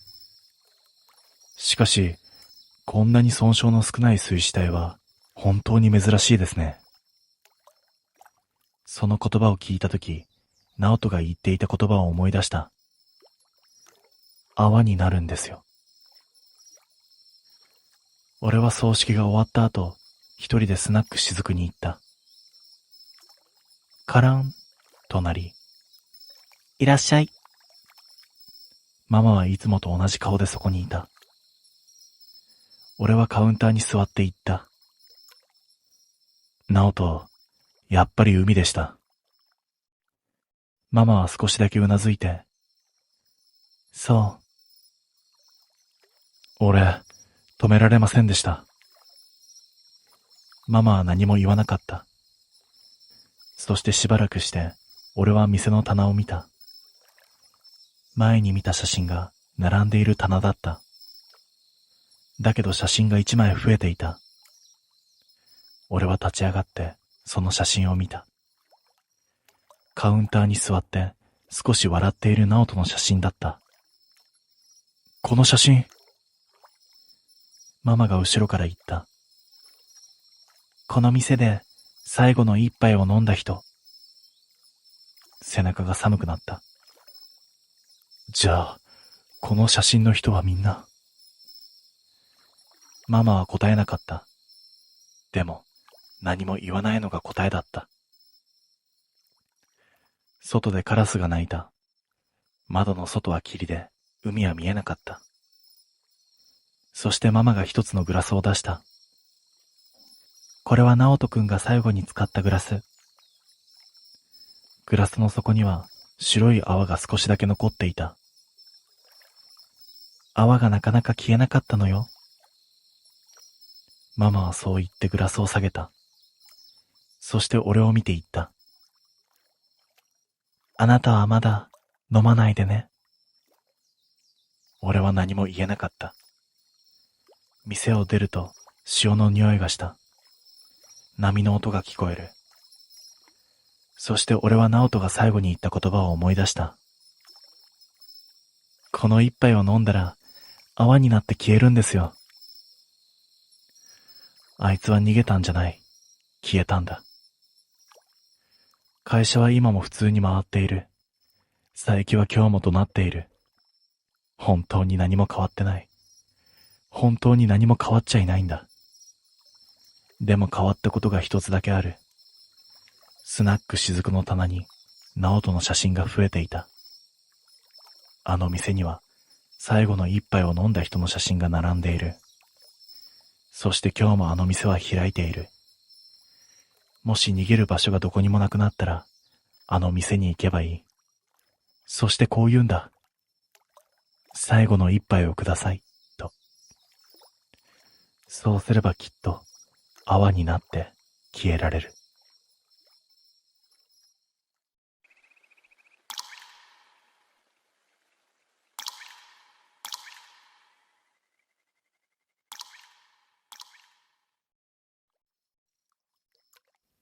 心霊スポット巡りの帰りに寄ったあのドライブイン。思い返すたびに俺はあそこに入った時点で終わっていたとしか思えなくなる。その夜、俺と遠藤と工藤、そして田口の4人は郊外の古い廃集落を目指していた。地図にもほとんど情報が載っておらず、地元民の話でも近づかない方がいいとされる場所だった。道路沿いには空き地が並び、窓はどれも黒く、誰かが覗いていそうな、そんな気配がずっとつきまとっていた。廃集落の中心には小さな神社の跡があり、鳥居は半分倒れ、祠は土に飲まれかけていた。俺たちは懐中電灯で照らしながら奥に進んだ。風がないのに竹林だけが揺れていた。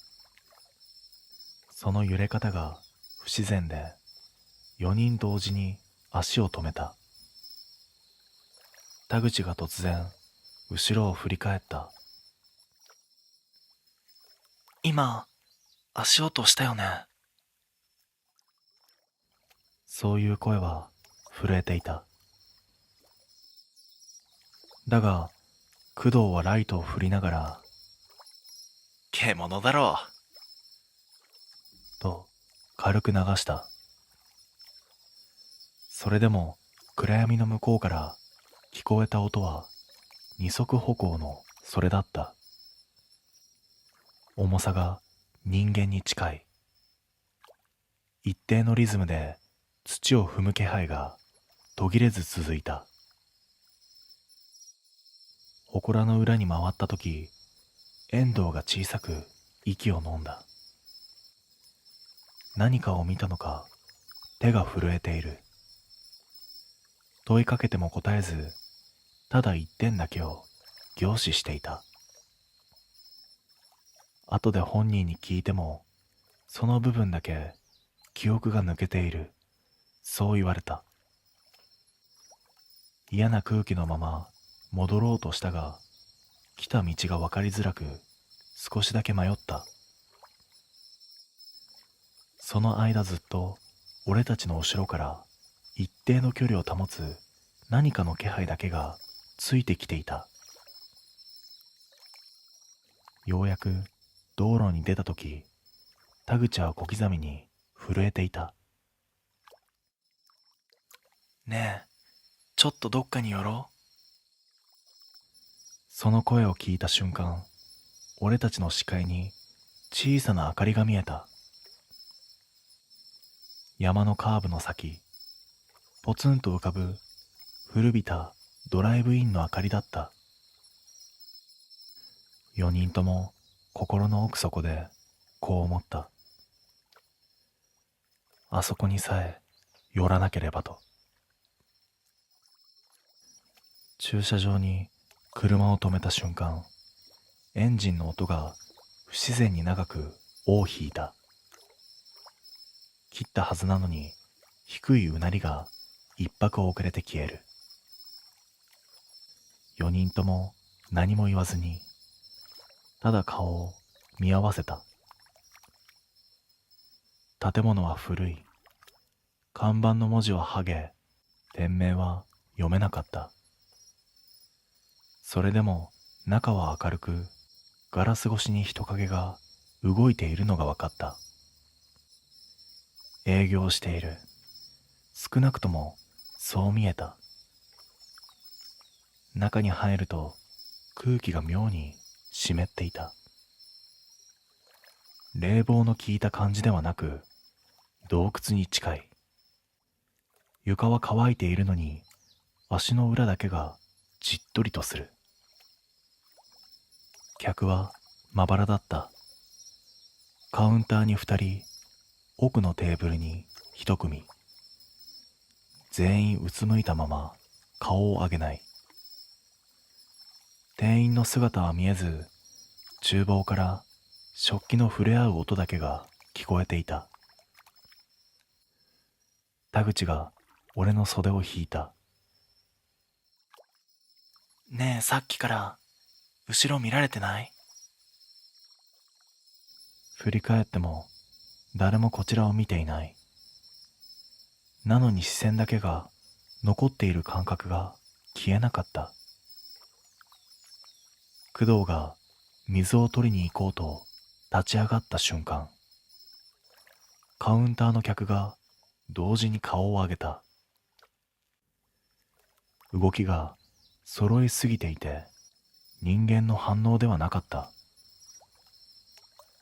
その顔を見た瞬間、俺は言葉を失った。目は合っているのに誰の視線とも噛み合わない。焦点が俺たちの後ろに合っている。遠藤が小さく息を吸い、震える声で言った。まだついてきてる。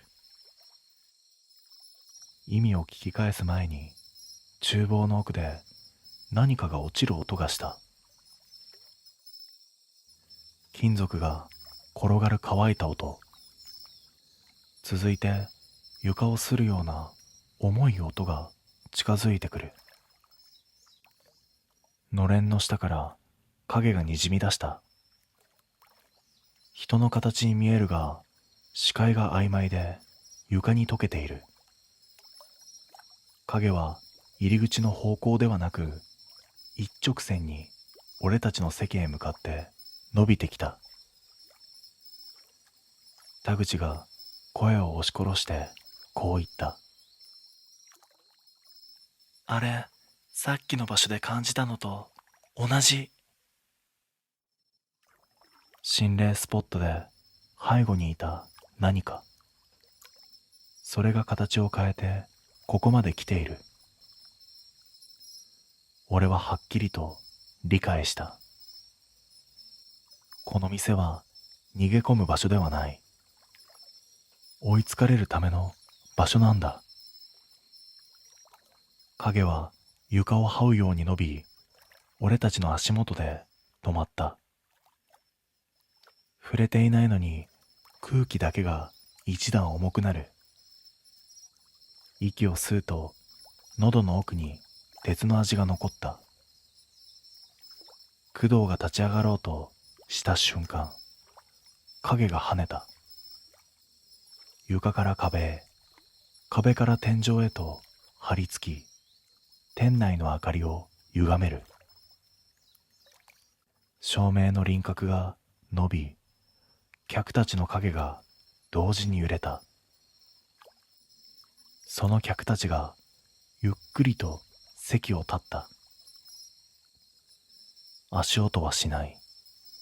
代わりに服の擦れる気配だけが近づいてくる。顔は見えない。首の角度が一定で、視線が俺に集まっているのだけは分かった。遠藤が俺の腕を掴んだ。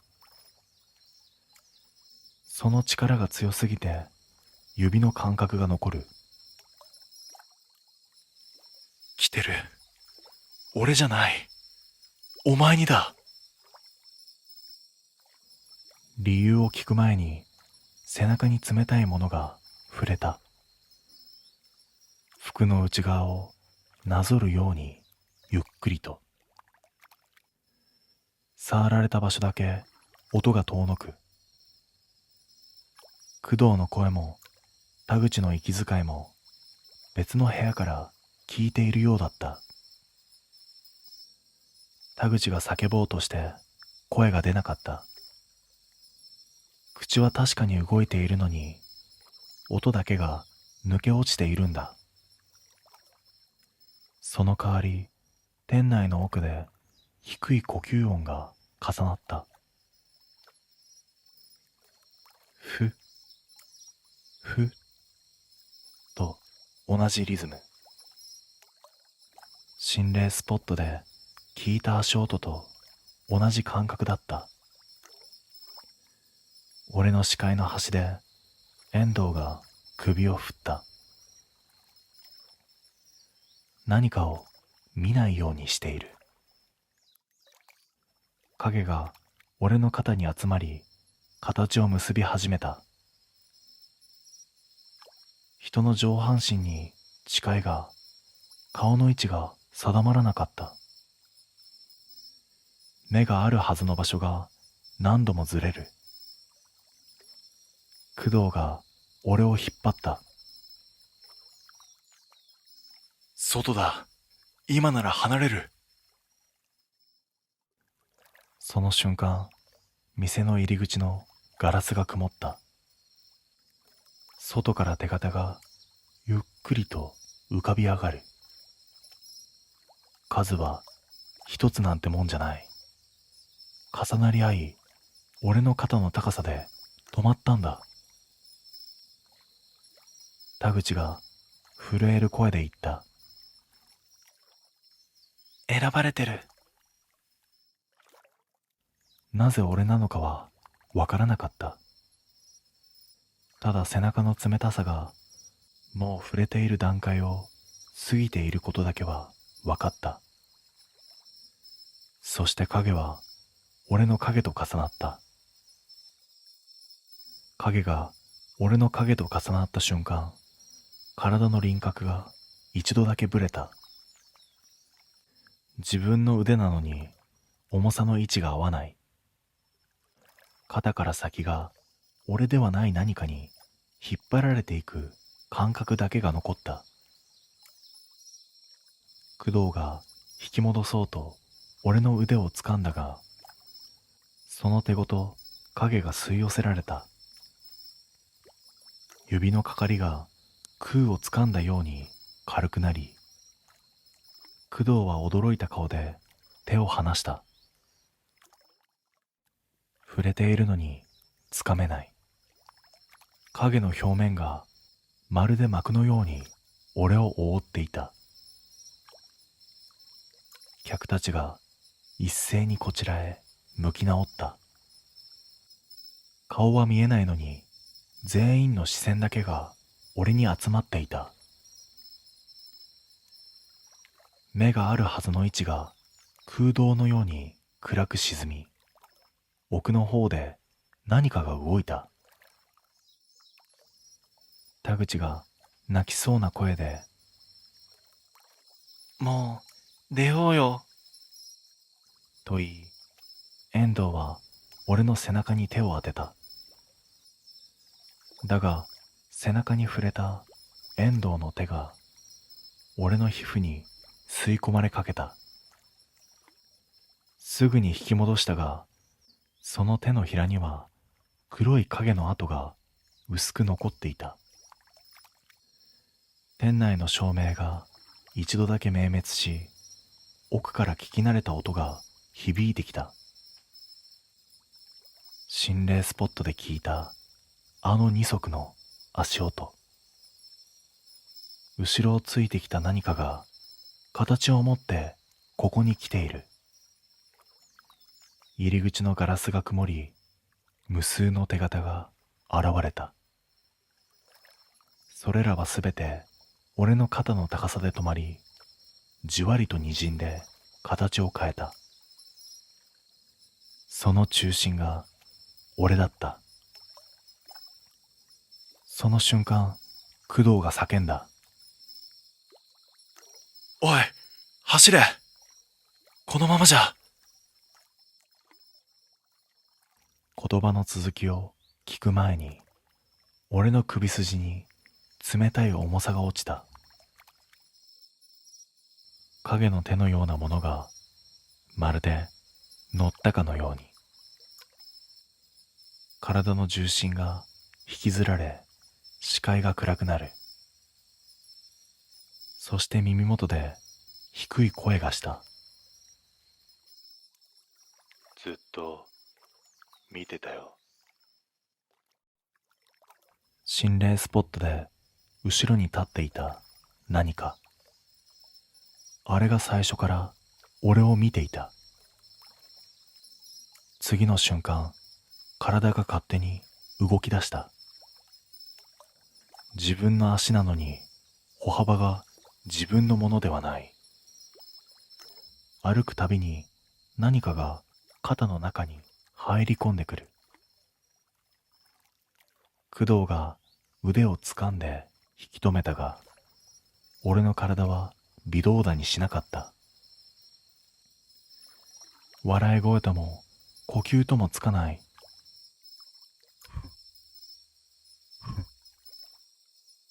という音が俺の胸の内側から聞こえてきた。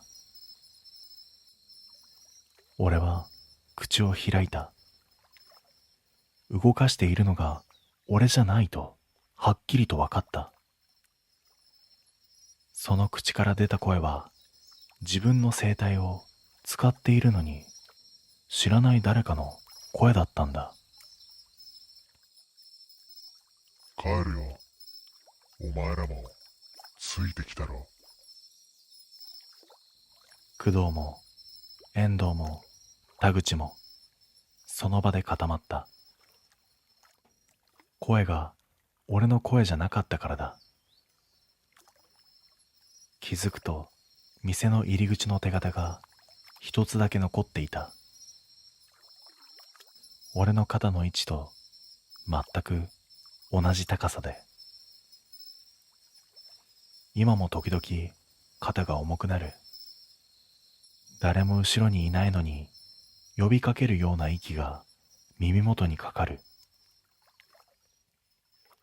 あの夜ついてきた何かはまだ俺の中にいるんだ。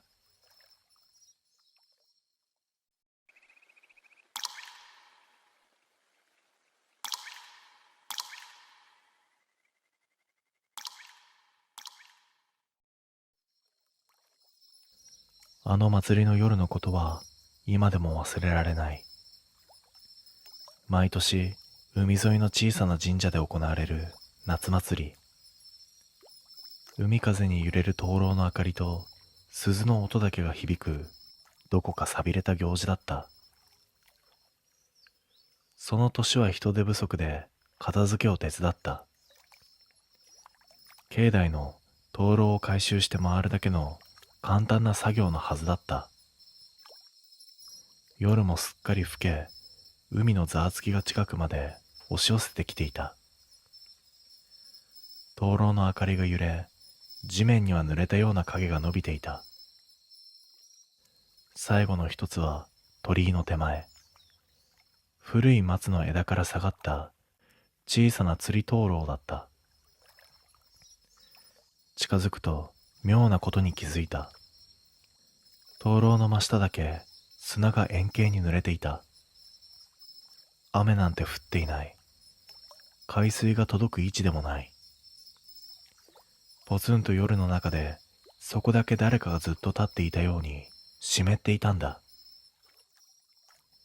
灯籠を外そうと手を伸ばした瞬間だ。その濡れ跡の中央に光を吸い込むような黒い影が浮かんできた。最初は影の形だけだった。だがゆっくりと輪郭が濃くなり、細く長い髪が肩あたりで揺れた。女の姿だった。顔はうつむいたまま動かない。ただ濡れた髪を握り、ゆっくりゆっくりと絞っている。ポタッポタッと水滴が砂に落ちる音が深夜の境内に不自然なほどはっきり響いた。絞り切った髪を再び両手で持ち上げてまた絞り始める。それはまるで終わらない作業のように。その時、灯籠の火が風もないのに大きく揺れた。影が地面に伸び、女の足元、そこに足はなかった。影だけが砂の上に沈み込むように揺れていた。思わず一歩後ずさると、女の指がピタリと止まった。濡れた髪を握ったまま、ゆっくりとこちらへ顔を向けようとした。その瞬間、灯籠の火がふっと消え、境内が闇に沈んだ。灯籠の火が消えた瞬間、境内は海鳴りの低い音だけが残った。暗闇の中で息を整えたが、さっきの濡れた気配だけが足元にまとわりついていた。慌てて鳥居の外に出ると、遠くの海面が月に照らされ、白くかすかに光っていた。しかし背後の神社は、まるで影そのものになったように沈んでいた。その時背後で砂をこするような音がした。歩く音ではない、濡れた髪を引きずるような湿った摩擦音だった。振り向けば闇があるだけなのに、音だけはゆっくりとこちらへと向かってくる。思わず駆け足で民家が並ぶ道へ出た。だが不思議なことに、どの家の明かりも一つもついていなかった。祭りの夜だというのに、まるで誰も住んでいない村のようだった。道の奥にひらりと白いものが落ちているのが見えた。近づくと、それは濡れた紙の束だった。触れなくてもわかる。ついさっき絞られたばかりの水気が残っており、砂に黒い筋を描いていた。その隣に足跡のような形が一つ。だが足ではなかった。水たまりのように見えて、形が瞬きのたびに微妙に変わる。影なのか水なのかわからない輪郭でじんわりと広がっていく。鳥居の方を振り返った。境内の闇の中心に白い何かが立っていた。それはさっき灯籠の下にいた女の影だ。顔は見えない。ただ肩から下の濡れた髪がゆっくりゆっくりと揺れている。その髪の先から垂れる水が砂に落ちるたびにポタッポタッと異様なほど響いた。次の瞬間、女の影がふっと消えた。と思った直後、足元の砂が冷たく濡れた指で撫でられたように動いた。姿は見えないのに、確かに誰かがすぐそばにいる。息を潜めたその時、耳元で囁くように一つだけ聞こえてきた。返して。意味はわからない。ただ、その声は海から来たものではなく、灯籠の下で濡れた髪を絞っていたあの女のものだった。その声を聞いた瞬間、背中の奥がじわりと冷たくなった。返して？何を返せばいい？そう思ったが、考える前に足が勝手に神社へと向かっていた。鳥居の前まで戻ると、境内の中央だけがぼんやりと白く浮かんでいた。視線を凝らすと、そこには折れた釣り灯籠が落ちていた。影もないのに揺れ続ける灯芯が地面に歪んだ影を落としていた。その影がゆっくりと立ち上がった。砂を押し分けるように姿が形作られ、灯籠の真下にまたあの女が現れた。顔は見えないまま濡れた髪だけが垂れ下がり、胸元からずっと海水を垂らしている。そして俺の方へ向けて髪を静かに持ち上げた。その髪の間から小さな細い紐のようなものが覗いていた。紐ではなかった。古いお守りだった。海水を吸って黒ずみ、ほとんど形を失っているが、糸の結び方だけは見覚えがあった。祭りの準備で、俺が鳥居の横の古い棚から、いらないだろうと思って捨てたものだった。女が持ち上げた髪の根元に、そのお守りが絡んでいた。そして囁いた。返して。その瞬間、地面に落ちていた紙の束が一気に動いた。砂の上を這うように伸びてきて、俺の足首に冷たい感触で絡みついた。逃げようとしたが、紙は生き物のように締め付けてくる。足が砂に沈むほど強く、海へ引きずろうとする力が働いた。女の髪から滴る海水が砂にポタポタ落ちるたびに足元の砂が沈んでいく。まるでそこだけ海底になったかのように。必死で足を振りほどいた瞬間、灯籠の残り火がパッと明るくなり、境内全体が一瞬だけ照らされた。その光の中で見えた。女の足元、影しかなかった場所に濡れた砂で形作られた顔が沈んでいた。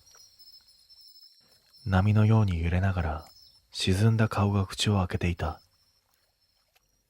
次の瞬間、灯籠の火は完全に消え、すべての影が音もなく崩れた。髪も、女の姿も、足元の砂の顔も、跡形もなく消えていた。ただ一つ足元に残っていた。それは黒ずんだ古いお守り。俺が捨てたはずのそれだけが濡れた砂の上にポツンと残されていた。潮風が吹き、お守りの紐が揺れた。その揺れはまるで、まだ俺の背後に誰かが立っているような静かな気配をまとっていた。祭りの夜に灯籠の下で髪を絞る女は捨てられたものを探し続けているんだと、その時やっと理解した。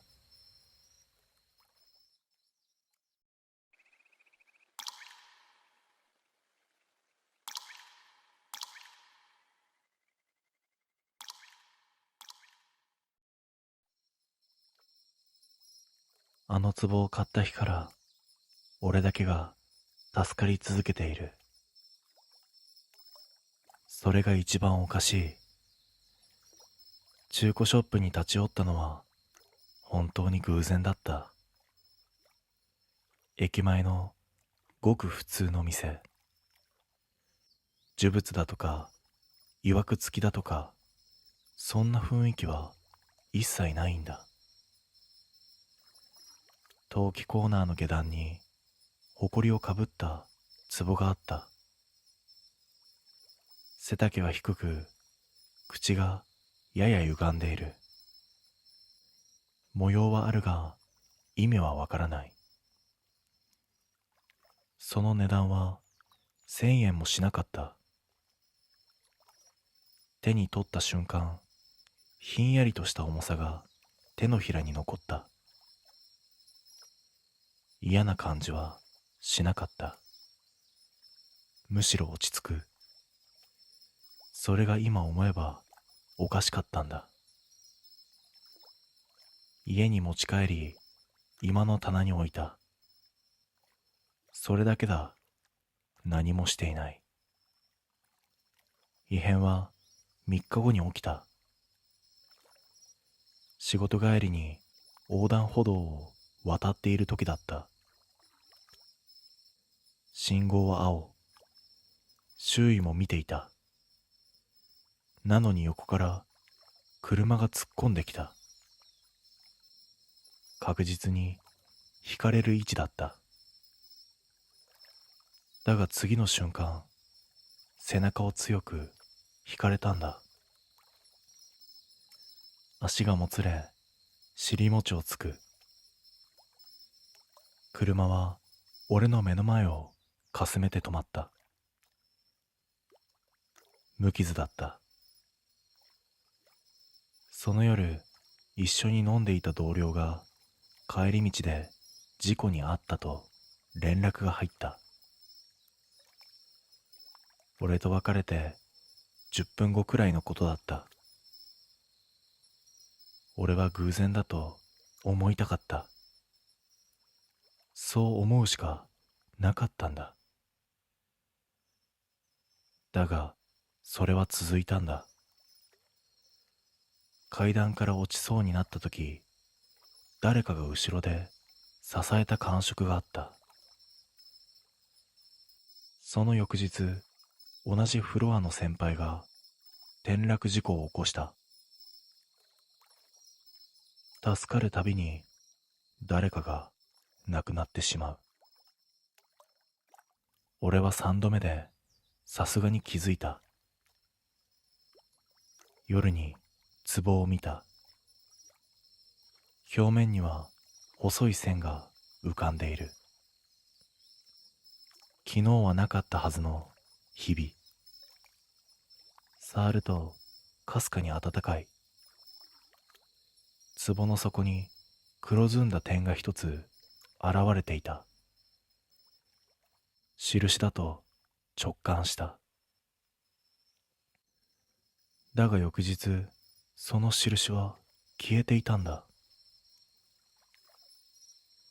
その代わりにニュースでまた一人の訃報を見た。俺の身代わりだった人の名前だった。その時、ようやく理解した。この壺は俺を守っているわけではない。代わりを差し出しているんだ。そして次に守られるのは俺なんだ。その代わりに誰かが選ばれる。壺を見ないようにしても意識から外れなかった。棚の前を通るたびに視線が引き寄せられる。触れとも守れとも言わない。ただそこにある。次の事故ははっきりと予兆があった。壺の底の印が二つに増えていたんだ。黒い点が並んでいる。次が近かった。その日の夜、友人が家に来た。学生時代からの付き合いで、最近はよく飲みに来ていた。友人はその壺を見て、なんだよそれと笑ったんだ。そして俺は、いやー、安かったんだよ。安かったから、つい買っちゃってさ。そう答えた。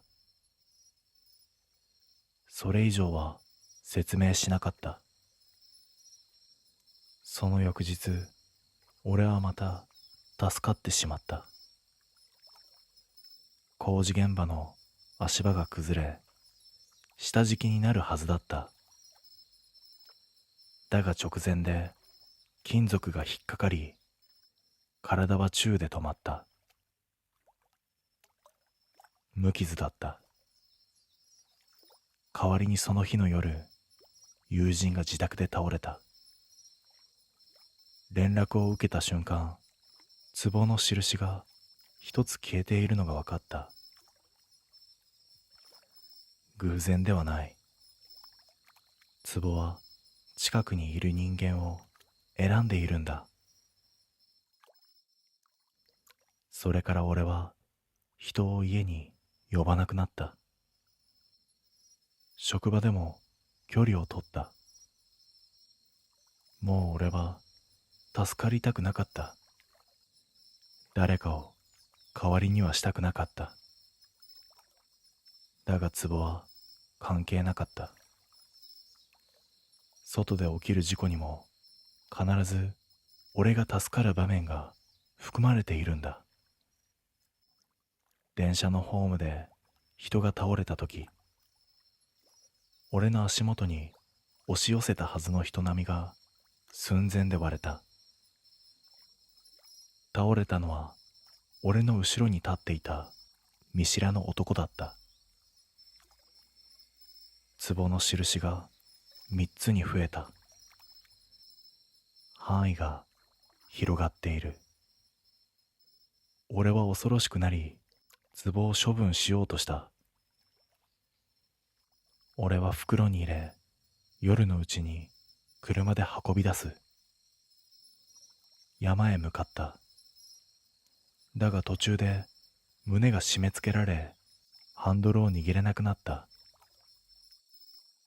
視界が暗くなり、このまま運転していると事故を起こす。そう確信した瞬間、壺が助手席で割れたんだ。次の瞬間、車は何事もなく止まっていた。その夜ニュースで山道の事故を知った。亡くなったのは同じ時間、同じ道を走っていた別の車だった。割れた壺を見て、俺は吐き気がした。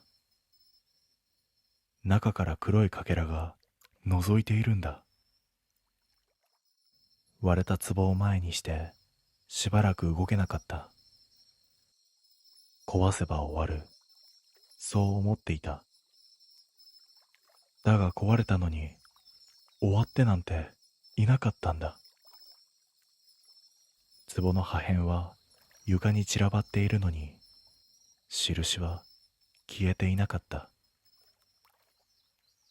むしろ増えている。黒い点が細い線でつながり、円の形を作り始めていた。完成に近づいている。その翌日から周囲の人間が次々と不運に見舞われたんだ。直接会っていない人間までだ。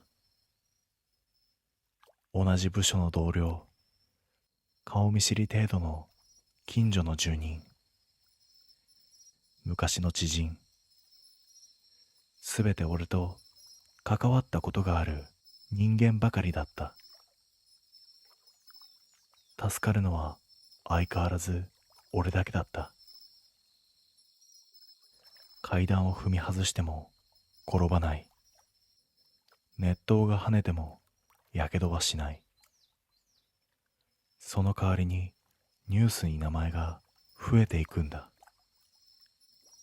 俺は耐えきれずに中古ショップへ向かった。壺を買ったあの店だ。事情を話すと店員は何も驚かなかった。割りましたか。そう言って静かに首を振った。それ壊すものじゃないんですよ。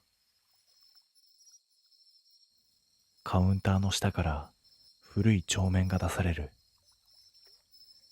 そこには壺の写真と赤い印が円を描いていた。一人分守るための数なんですよ。意味を尋ねると店員ははっきりと言った。最後に残る一人が持ち主なんです。俺が帰宅すると壺の破片は一箇所に集まっていた。まるで誰かが並べたように。その中心に一つだけ完全な破片があった。そこの部分だ。そこに名前が刻まれていた。俺の名前だった。理解した。これまで助かっていたのは守られていたからではない。選ばれていたんだ。壺は身代わりを集めて最後に一人を残す。それが所有者。今夜誰かが代わりになることはもうない。壺は完成した。この先俺は何があっても助からない。それはもう身代わりが存在しないからだ。だから今これを書いている。もし中古ショップで安い壺を見つけても絶対に購入してはいけない。それは守ってくれるものではない。最後に残る人間を決めるための器なんだ。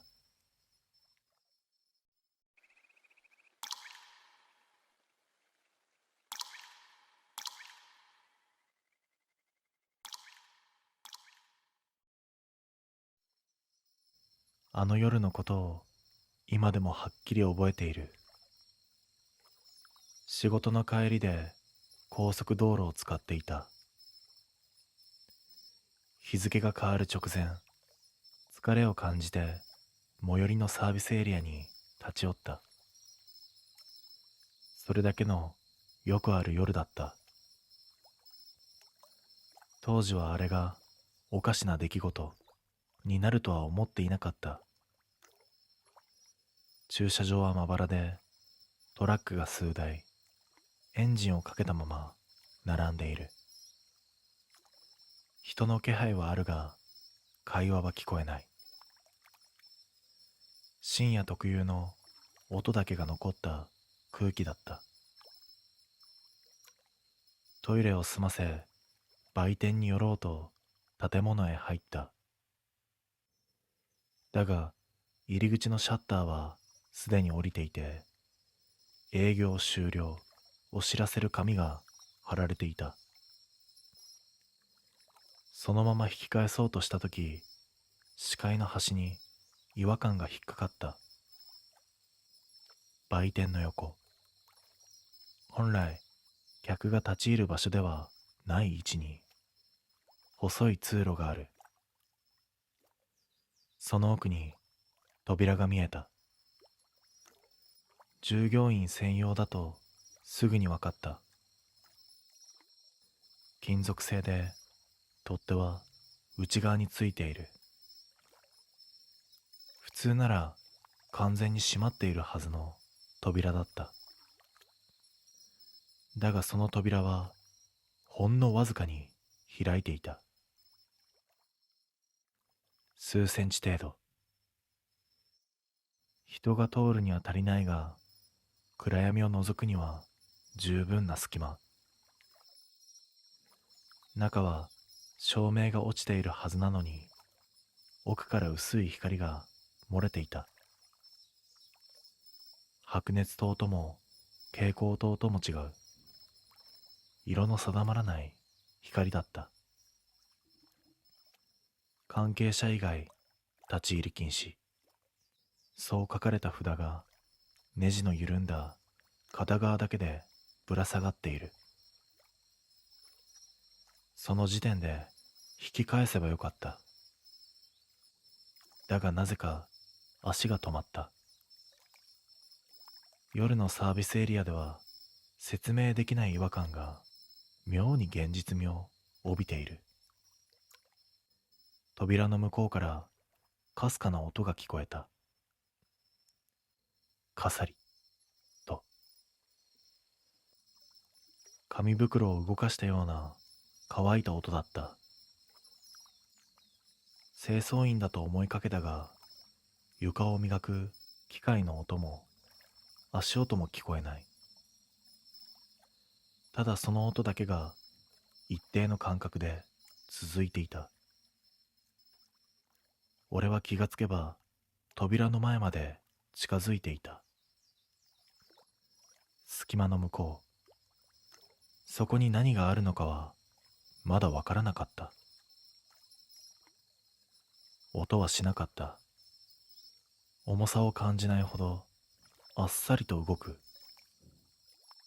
隙間が広がり、奥の様子が見えた。そこは売店のバックヤードのはずだった。だが見えた光景は記憶にあるどの売店とも違っていた。通路が妙に長い。天井が低く、照明は等間隔に並んでいるが、明るさにムラがある。壁際には段ボールが積まれているが、印字されている商品名は読めない。文字が滲んでいるように見えた。一歩足を踏み入れた瞬間、足の裏に違和感が走った。床が冷たい。売店の裏とは思えないほどひんやりとしていた。振り返ると扉はまだ開いたままだった。入り口の向こうにサービスエリアの明かりが見える。それを確認して少し安心した。通路の奥から気配を感じる。人がいる。そう確信できるほどはっきりとした存在感だった。だが声をかけようとしてやめた。なぜかここで声を出してはいけない気がした。代わりに足音を立てないように進んだ。途中、壁に貼られた紙が目に入った。業務連絡のようだったが、日付がすべて同じだった。何年も前の日付で、どの紙も同じ日を指している。その先で通路は行き止まりになっていた。だが、行き止まりの壁にもう一つ扉があった。売店のものとは違う。非常口でも倉庫でもない。用途のわからない古い扉。その前に人影が立っていた。こちらに背を向けている。作業着のような服装だが、色が判別できない。呼びかける前に、その人影がゆっくりと振り向いた。顔を見た瞬間、俺は理解した。この場所は売店の奥ではない。振り向いたその人影は、目だけがこちらを見ていた。顔全体が影に沈んでいるわけではない。照明は当たっているのに、輪郭だけが曖昧で、どこまでが顔なのかわからなかった。ただ、目の位置だけが不自然にはっきりとしている。瞬間的に背中に冷たいものが走った。声を出そうとしても喉が動かない。人影は何も言わず、ただ立っている。その背後にさらに扉があることに気がついた。同じような扉が奥へ奥へと続いている。売店の裏とは思えない構造だった。気づいた時には人影が一歩こちらへ近づいていた。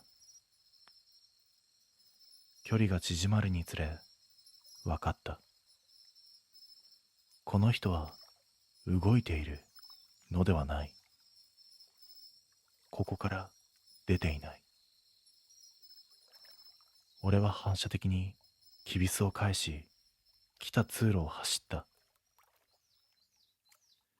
床の冷たさがさっきより強く感じる。最初の扉が見えた。だが、開いているはずの扉は閉まっていた。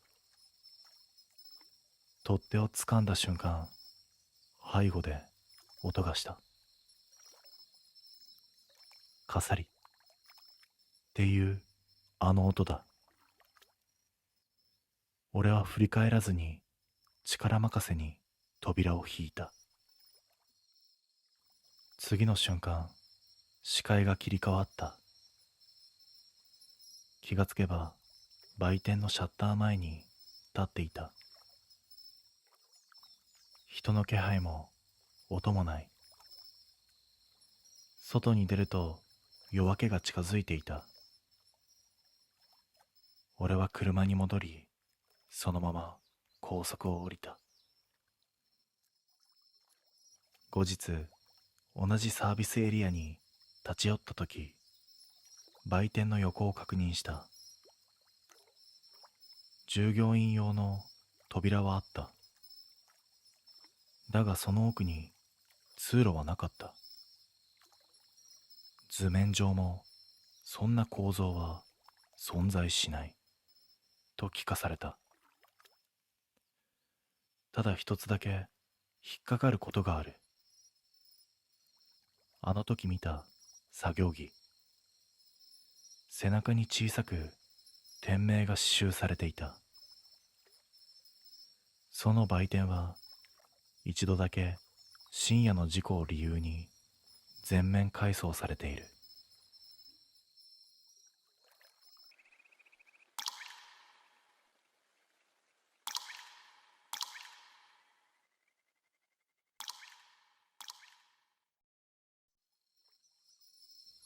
あの日のことは今でもはっきりと覚えている。というより忘れられない。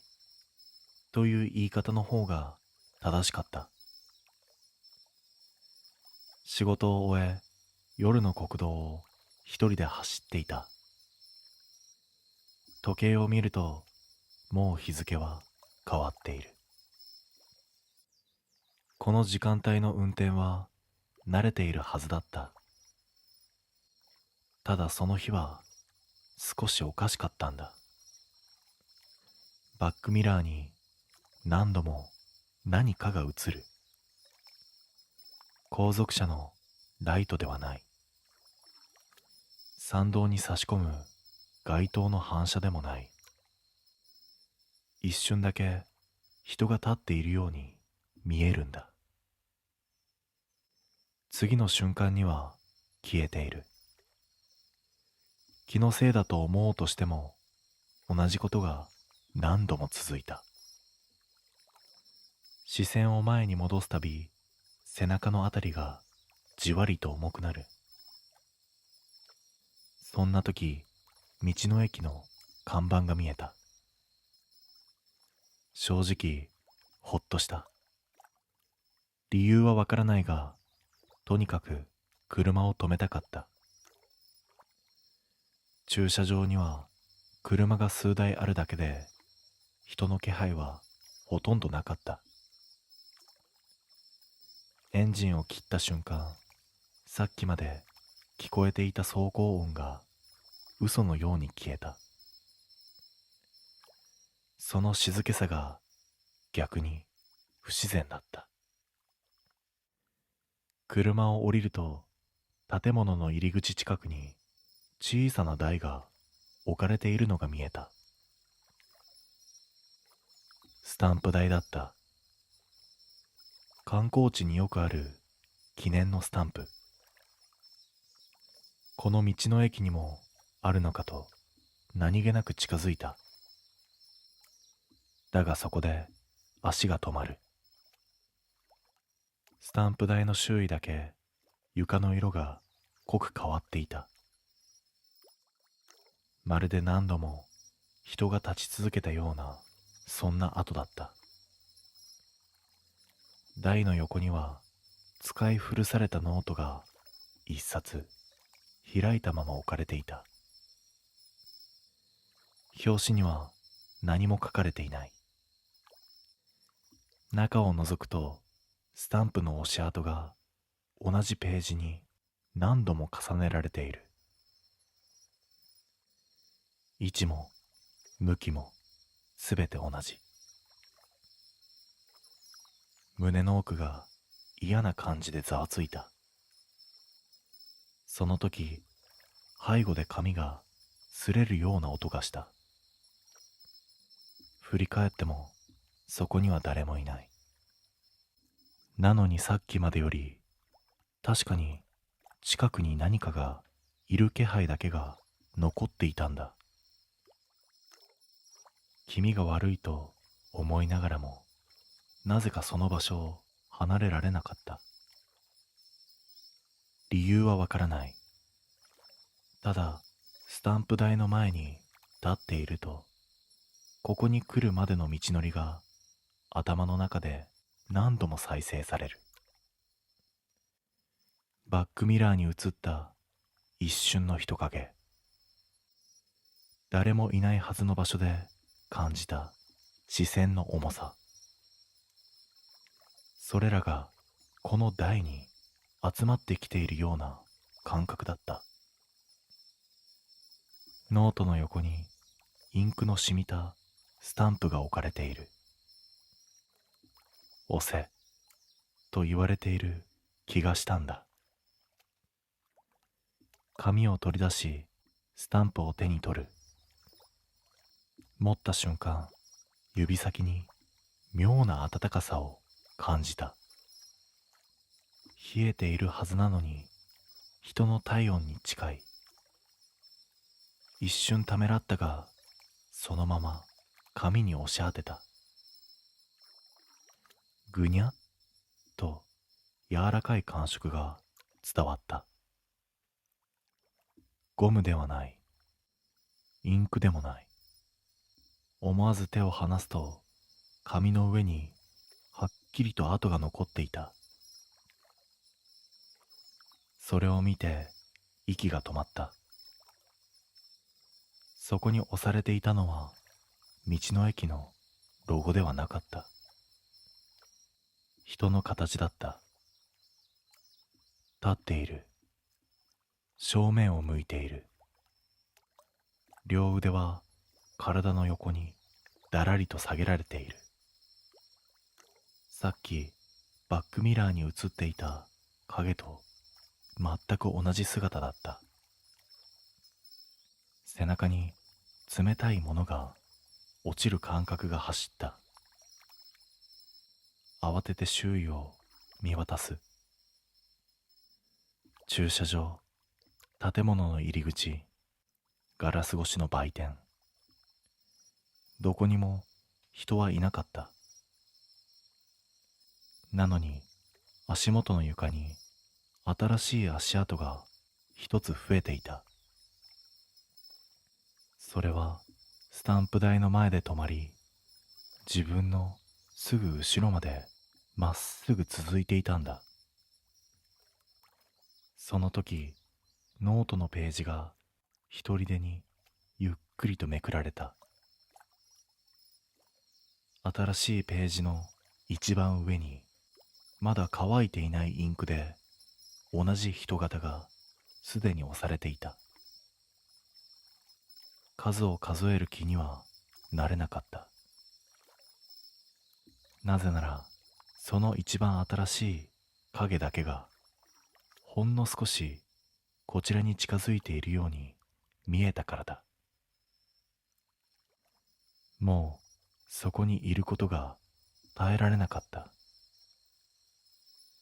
紙もスタンプもそのままにして車へ戻ろうときびすを返した。その瞬間、背後ではっきりと音がした。ペタ。ゴム印を押す音。誰かが今まさにスタンプを押した音だった。振り返らなかった。振り返ってはいけないと体が先に理解をしていた。俺は小走りで駐車場へ向かった。なのに足音が一つ増えている。同じ速さ、同じ感覚。走っても止まっても距離が変わらない。車に飛び乗り、ドアを閉め、鍵をかける。心臓の音がやけに大きく響いた。エンジンをかけ、バックミラーを見た。だがそこには誰もいなかった。駐車場もスタンプ台の周りも何事もなかったかのように静かだったんだ。俺はそのまま道の駅を出た。家に着いてからもしばらくは眠れなかった。落ち着いてから何気なくカバンの中を整理した。そこで一枚の紙が出てきた。あの時スタンプを押した紙だった。そこには人型の影が一つだけくっきりと残っていた。いや、違った。よく見ると影が少しだけこちらを向いている。足の向きが正面からわずかにこちら側へとずれていた。その下に小さな文字が滲んだインクで書かれていたんだ。次はあなたが押す番です。俺は翌日ニュースで知った。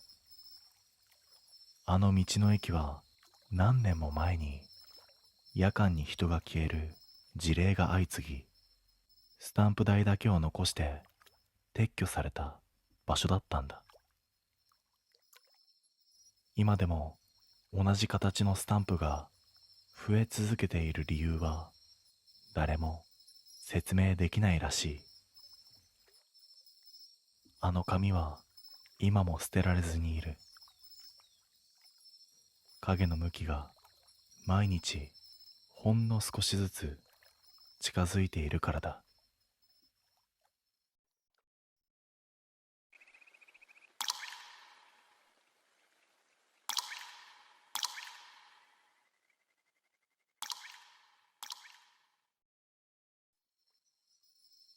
冬の深夜、旅行の前乗りで乗った夜行バスは出発直前にはほぼ満室になっていた。だが最後尾の3席だけは不自然に空いていた。暖房の効いた車内はゆっくりと温まり、窓にはうっすらと白い幕が張り始めている。客たちは早々に眠りにつき、静寂はタイヤが雪を噛む鈍い音で埋め尽くされていた。バスが高速に乗って30分ほど経った頃、前席のヘッドレストに映った黒い揺れが視界の端をかすめた。リズムが妙に一定で、揺れ幅も均一だ。車体の振動とは違う。嫌な予感がして、そっと後ろを覗いた。誰もいない。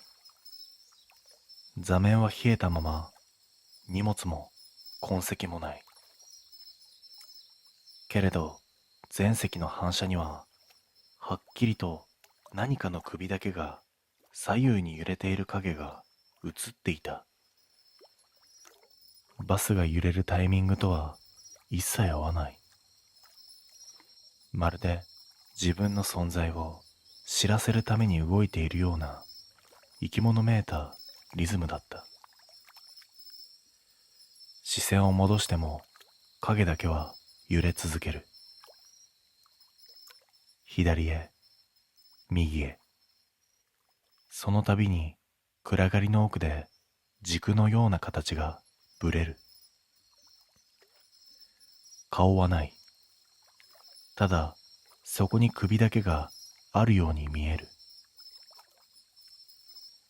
息が浅くなり、手のひらに汗がにじんだ。暖房は十分なはずなのに、背骨の奥だけが冷えていく。その時だった。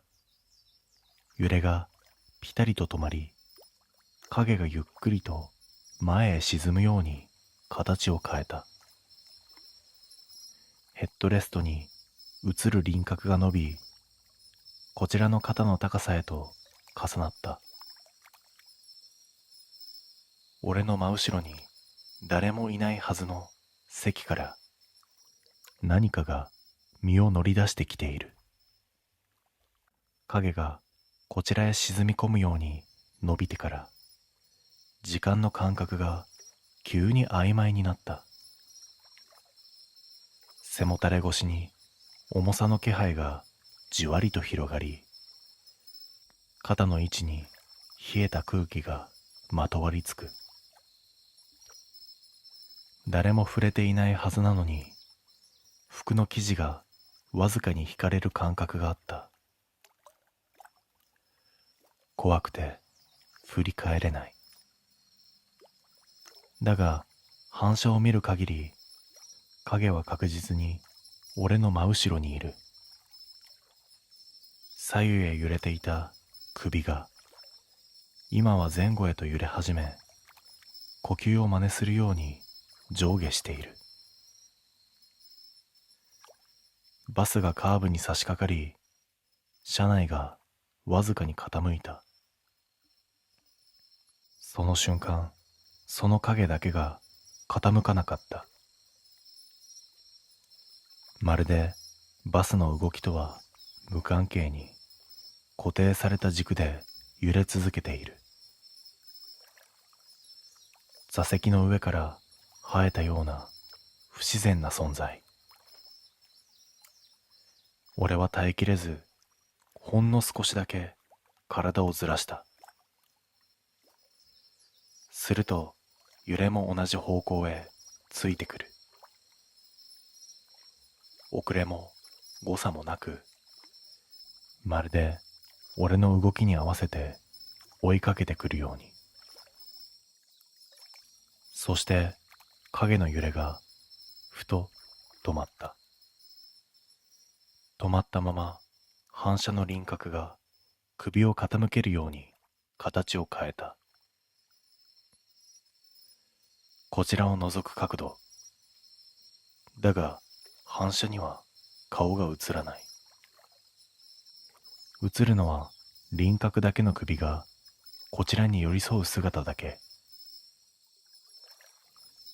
次の瞬間、背中にはっきりと重みが乗った。人の肩ほどの大きさで、湿った布のような感触が背中に押し当てられる。それがゆっくり離れ、また押し付けられる。それは呼吸のように。後ろにいる。震える手で前の手すりを握ったとき、バスが突然ブレーキをかけた。乗客たちがざわめき、ライトが明るくついた。振り返った。そこには当然誰もいない。空席のまま何の変化もない。けれど前席の反射だけはライトがついた今も俺の肩のすぐ上で首が揺れている姿を映し続けていた。ライトがついた車内で後部座席には何もいなかった。ただ前席の反射だけがそこにいるはずのない首を映し続けていた。乗客の視線が前に戻り、再び車内は静かになった。暖房が強まり、窓が白く曇り始める。だが、俺の席の周りだけは温度が落ちていくように感じた。首の影はまだ揺れている。さっきより近い位置で。バスが再発進をすると影は揺れをやめた。止まったままゆっくりと上へ動き始める。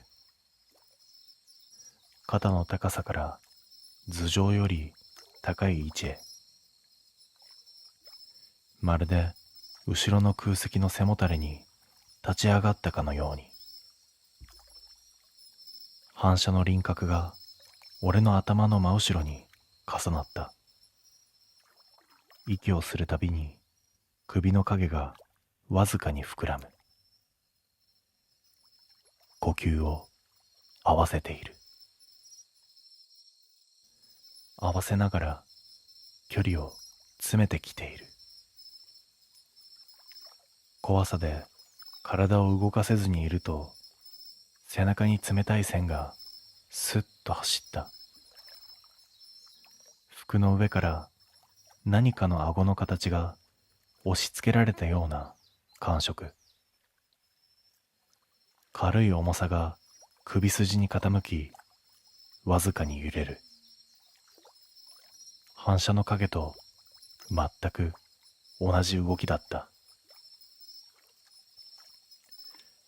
俺は耐えきれず強引に席を立とうとしたその瞬間、耳のすぐ後ろで見ているよ。と空気を震わせるほど近いささやきが落ちてきた。叫び声を飲み込みながら前へ逃げた。だが通路を2歩進んだところで、窓に映る自分の横顔の横に、もう一つの影があることに気づいた。揺れている。まだ揺れている。席から離れたのに、影はずっと同じ距離で寄り添っている。ガラスに映った俺の肩に、黒い輪郭の首がぴったり重なったまま離れない。停車場に着き、外へ降りても影は消えなかった。暗いガラス面に映るたび、肩の高さに首が揺れている。雪に照らされた窓、街灯、車のガラス。どこに映っても必ずそこにいる。その夜以来、鏡の前に立つたびに確認をしてしまう。俺の後ろに人影がなくても、映り込みには必ず首が一つ揺れている。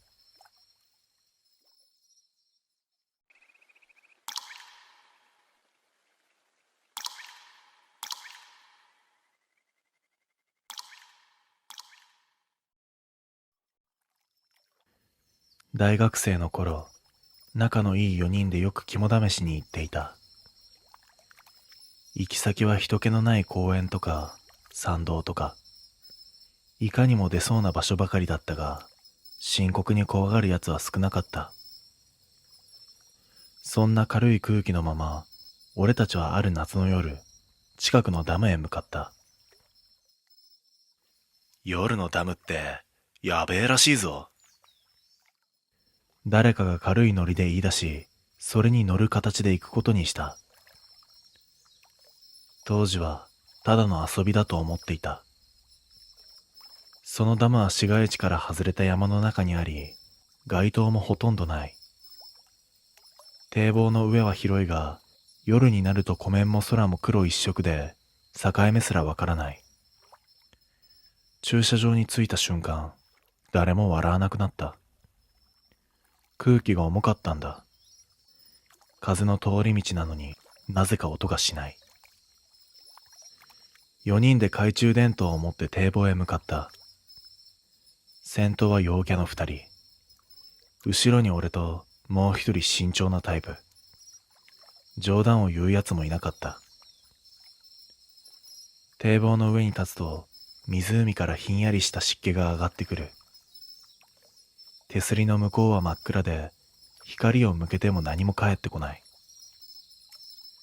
照らした光が吸い込まれるみたいで、深さがわからなかった。よっしゃ、橋まで行こうぜ。陽キャ組が先に進む。俺たちは距離を保ちながらついていった。途中前を歩く2人が立ち止まった。なあ、見てみろよ。声が小さかったので、俺と後ろのやつは足早で近づいた。2人は手すりの向こうを覗き込んでいて、光を向けても黒い水面しか見えない。何を見ているのか聞こうとしたとき、先頭の1人が言った。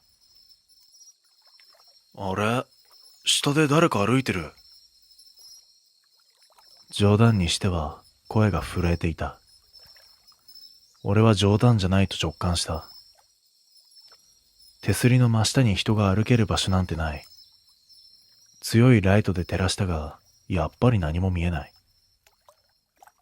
仲間の一人が小さな声で言った。戻ろうぜ。本気で怖がっているのが分かった。みんなできびすを返した瞬間だった。待って。背後から知らない声がした。4人全員が固まった。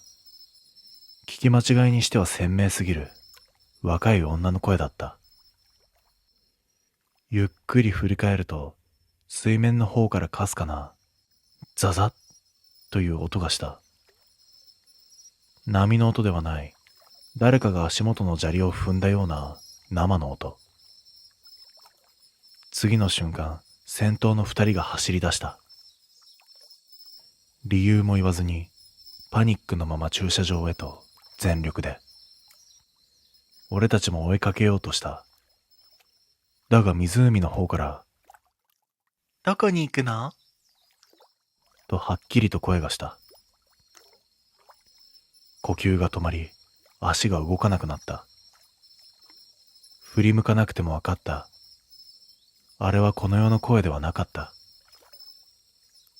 結局俺たちは走って車まで戻った。車の中で4人を確認したはずだった。エンジンをかけた瞬間、俺は気づいた。前の2人が戻ってきていなかった。前の2人がいないことに気づいた瞬間、車内の空気が変わった。残った俺ともう一人は顔を見合わせたが、言葉が出なかった。さっきまでは4人いた。堤防の上を同じ並びで歩いていた。それがどうして2人分の声だけで走っていったように見えたのか。戻る？弱々しい声でそう言った友人は、すでに涙目だった。正直戻りたくはなかった。でも置いていくなんてできない。懐中電灯を持ち、再び堤防へ向かう。さっき4人で歩いていたはずの道なのに、距離が妙に長く感じる。足音が2つしかないことが逆に不安を増幅させた。堤防の中央まで戻ると空気が急に冷たくなった。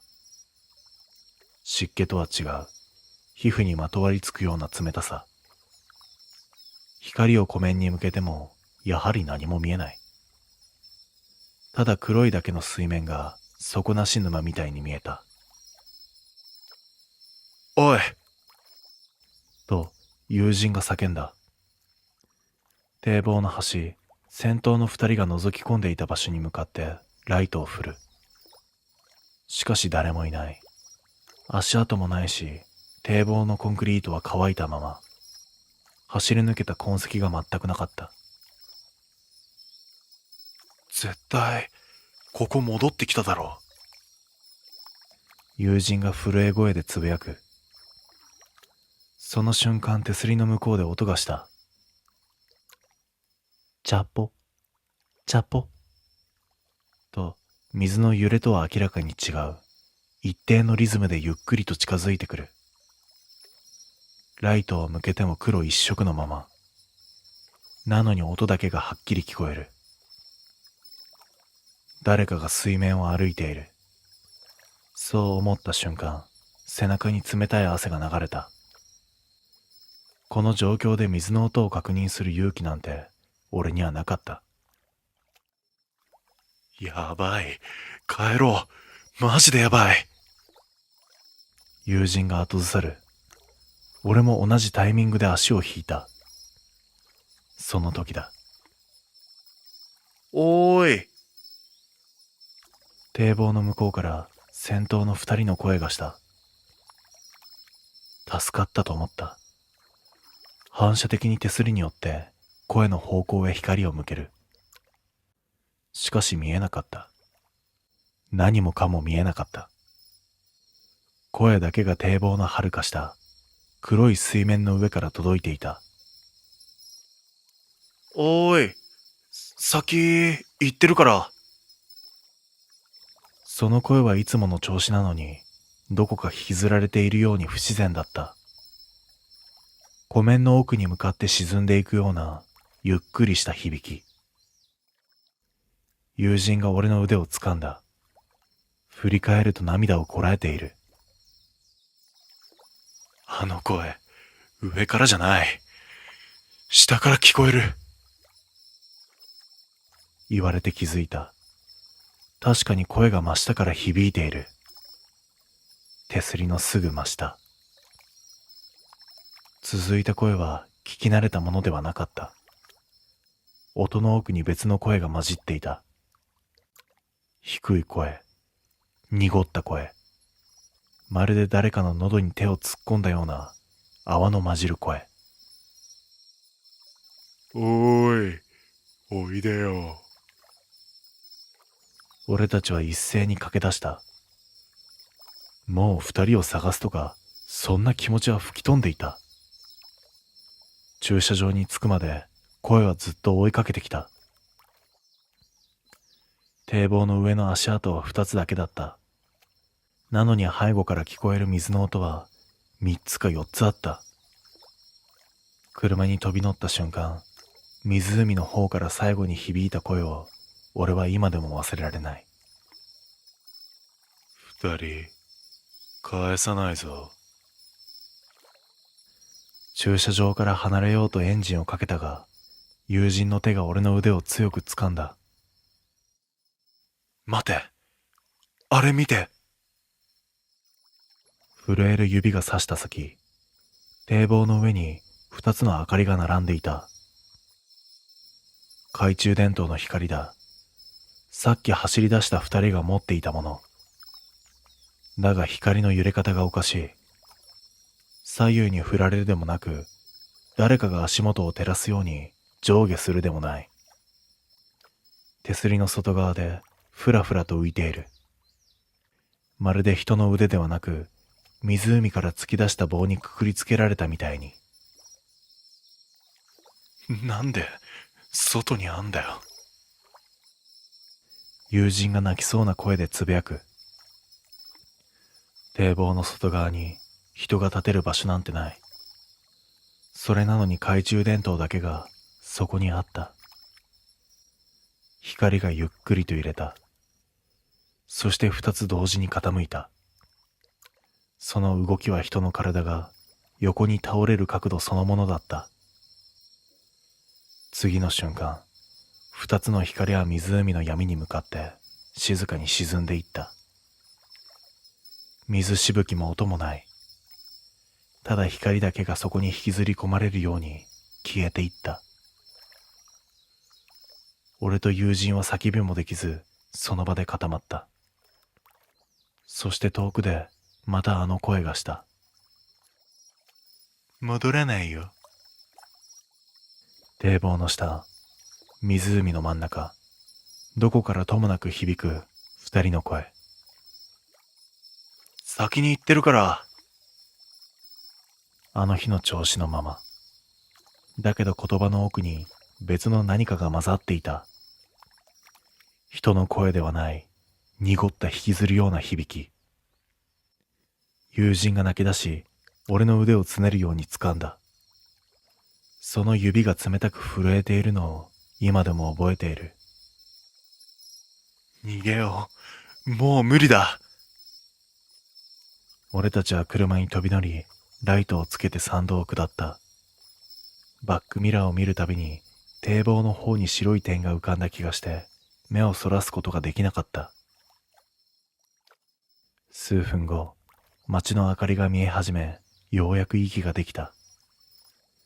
だが胸の奥の圧迫感は消えなかった。家に帰るとスマホが震えた。見覚えのない番号。深夜のダム付近は県外のはずだ。怖くて出られなかった。ただ画面にははっきりと通知が残っていた。音声メッセージ2件。指が勝手に再生を押した。スピーカーから聞こえたのは沈んだような水の音と遠くの声。おーい、聞こえるか？二つ目。迎えに来てくれよ。4人で帰ろう。その後ろで水をかき分ける音がずっと続いていた。スピーカーから流れているはずなのに、足元の方から響いてくるような生々しさ。メッセージが終わった瞬間、画面の着信履歴が書き換わった。発信元の名前があの二人のフルネームに変わっていた。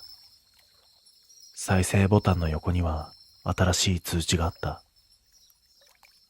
録音は続いています。そして俺のスマホはずっと二人の声を拾い続けているらしい。湖に沈んだはずのあの声を。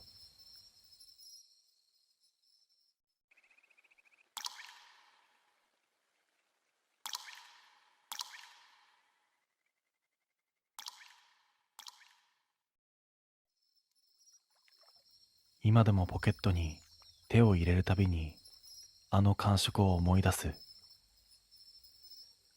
冷たくて少しざらついた金属の感触だ。あれを拾わなければ多分今も普通に夜のドライブを楽しめていたと思う。あの夜のことは今でもはっきりと覚えている。深夜眠気を飛ばすために意味もなく車を走らせていた。山道に入った頃には辺りは真っ暗で、ラジオの音だけがやけに大きく感じられた。しばらく走ると視界の端にぼんやりとした明かりが見えてきた。古いドライブインだった。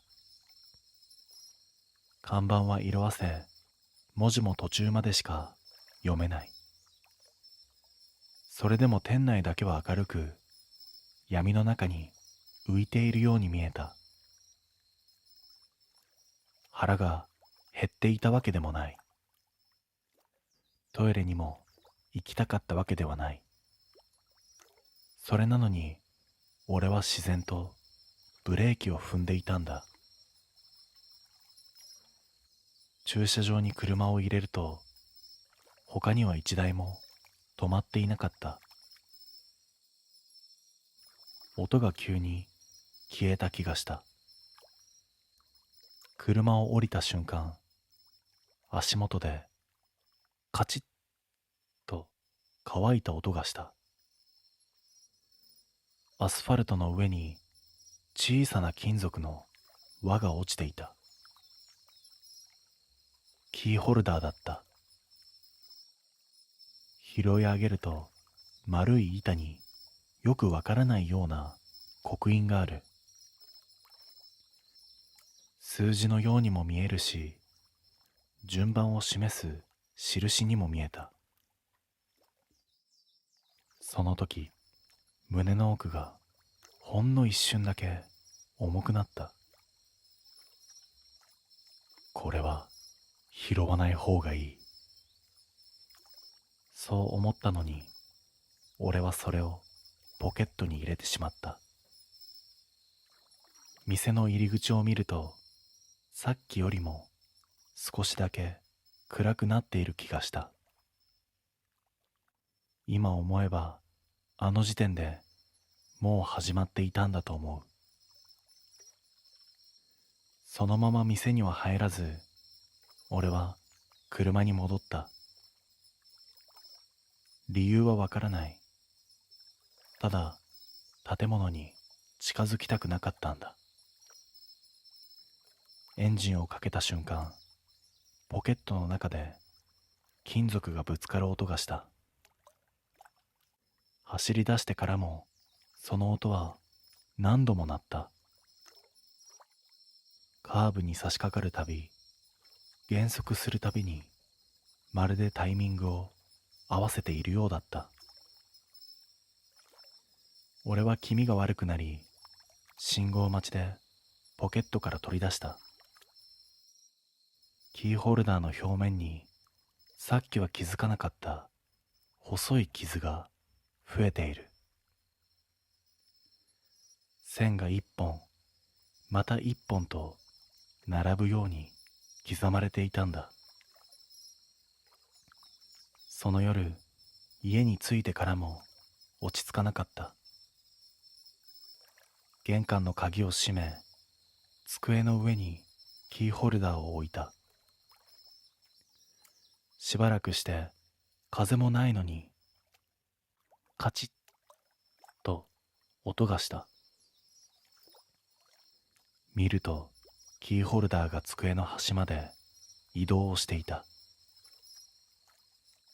俺は気のせいだと思い、引き出しにしまって眠りについた。だが夜中に目が覚めたとき、耳元であの金属音がした。枕元を見るとキーホルダーが置かれていたんだ。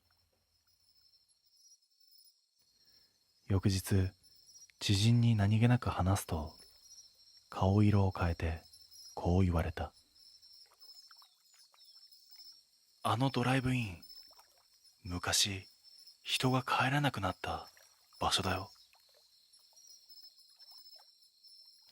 理由はわからない。ただ途中で車を止めた人が何人もいたらしい。俺はその日のうちにあれを処分することに決めた。その日の夜、ゴミ袋にキーホルダーを入れ、可燃ゴミとは別に縛った。念のため袋の口も二重にした。それで終わるはずだった。だが家を出ようとした瞬間、ポケットの中であの音がした。手を入れると指先に冷たい金属の感触があった。さっき捨てたはずのキーホルダーがそこにあった。俺は気味が悪くなり、例のドライブインへ向かうことにした。拾った場所に戻せば終わると思ったんだ。深夜、同じ参道、そして同じ場所。ドライブインはあの夜と同じように店内だけが明るかった。駐車場に車を止めると、不思議なことに白線の中にだけ1台分だけぽっかり空いた場所があった。俺はそこに吸い寄せられるように車を入れてしまった。車を降り、拾った場所にキーホルダーを置いた。すると背後でエンジンが止まる音がした。振り返ると、もう一台知らない車が止まっていた。運転席にいるのは俺と同じ体格をした人間。顔は見えなかった。だがその手には同じキーホルダーが握られていたんだ。その瞬間、はっきりと分かった。あれは落とし物ではない。空いた席の札だった。俺が拾ったから次の順番になった。必死で車に戻り、アクセルを踏んだ。バックミラーにはあの空いた1台分だけの場所がずっと残っていた。今も夜にポケットが重くなる時がある。見なくてもわかる。まだ返しきれていないんだ。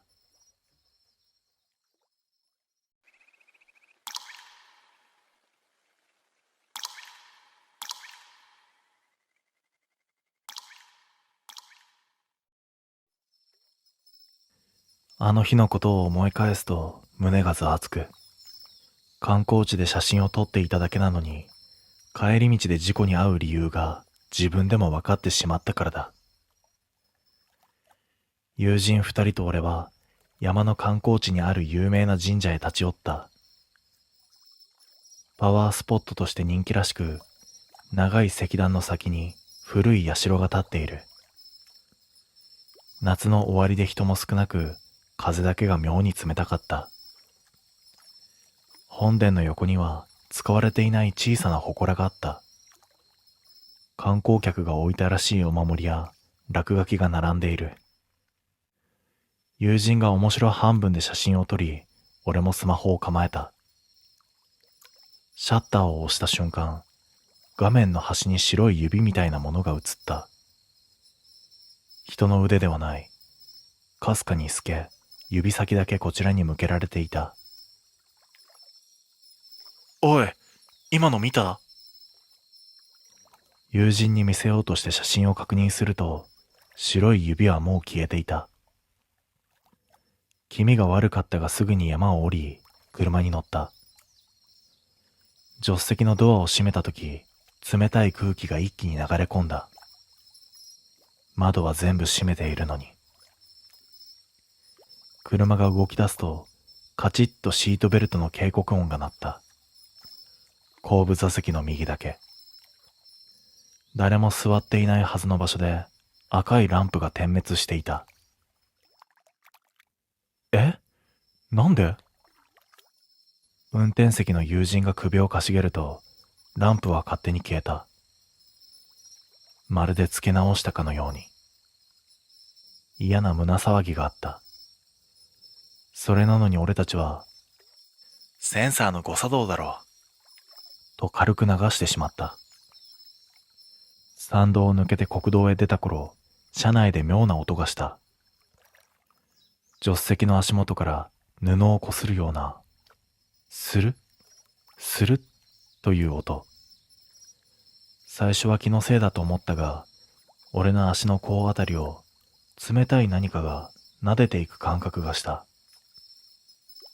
ゾワッと鳥肌が立った。それと同時に車のミラーに妙なものが映った。後部座席、ヘッドレストの少し後ろの空間がわずかに沈んで見えた。誰かが座っている時と同じ沈み方だった。なあ、後ろ。声が震えた瞬間、車が急に横へ揺れた。ハンドルは触っていない。何かが車体を押したような力だった。その直後だった。ガードレールが近づいた。ブレーキが間に合わないほどの速さで車体が傾き、視界が白く弾けた。俺の耳に最後に聞こえたのは、まだだよ。という声だった。目が覚めたとき、俺は救急車の中にいた。サイレンの音が遠くで揺れ、胸の奥がじんじんと痛んだ。ぼんやりと視界が戻ると、隣にいたはずの友人の姿が見えなかった。あれ？俺の友達は？かすれた声で聞くと、救急隊員が一瞬だけ表情を硬くした。一人は軽傷だ。もう一人は意識が戻っていない。静かな声だった。頭が真っ白になった。事故の瞬間が何度もフラッシュバックする。助手席の横から聞こえた声、足元を撫でていた何か、そして車を押したような力。あれは本当に俺の空耳だったのか。病院に運ばれて検査室で待っている間も、耳の奥であの布をこする音だけが消えなかった。その日の夜、病院のベッドで横になっていると、事故現場を調べた警察官が病室まで来た。君たちの車さ、妙な跡が残っててな。警察官はタブレットの写真を見せてきた。車の助手席側のドア、そこに細い指でベタッと押し付けたような跡が残っていた。5本指ではない、3本。少しだけ曲がっている。動物かなと思ったんだけど、位置が高すぎるんだよ。人の肩くらいの高さにあった。警察官も首をかしげていた。背筋が冷えた。指の形、高さ、押し付けられた跡。間違いなくあの神社の祠で見た白い指と同じだった。あと、気になることがあってね。警察官は写真をスライドした。事故現場のガードレールに泥で描かれたような跡があった。ここじゃない。まるで誰かが強く引っかいて書いたような歪んだ字だった。お前たち、何か見たか？警察官は真剣な目で聞いてきた。言えるはずがなかった。祠の前で撮った写真は、誰に見せてもただの空の風景で何も写っていない。白い指も透明な影も全部消えていた。ただ一つだけ確信できたのは、俺たちは本当に何かを連れ帰ってしまったという事実だった。その夜、病室のカーテン越しでカチッカチッという音が鳴った。シートベルトの警告音と同じあの短いリズム。ベッドの左側、誰もいない場所から聞こえていた。目を閉じてやり過ごそうとしたが、すぐに分かった。あの音は助手席の横にいた何かがまだ離れていないという合図だった。病院の消灯時間が過ぎた頃だった。部屋の明かりが落ち、廊下の足音が遠くなる。静かすぎる空気の中で、さっきから聞こえるカチッカチッという音だけが続いていた。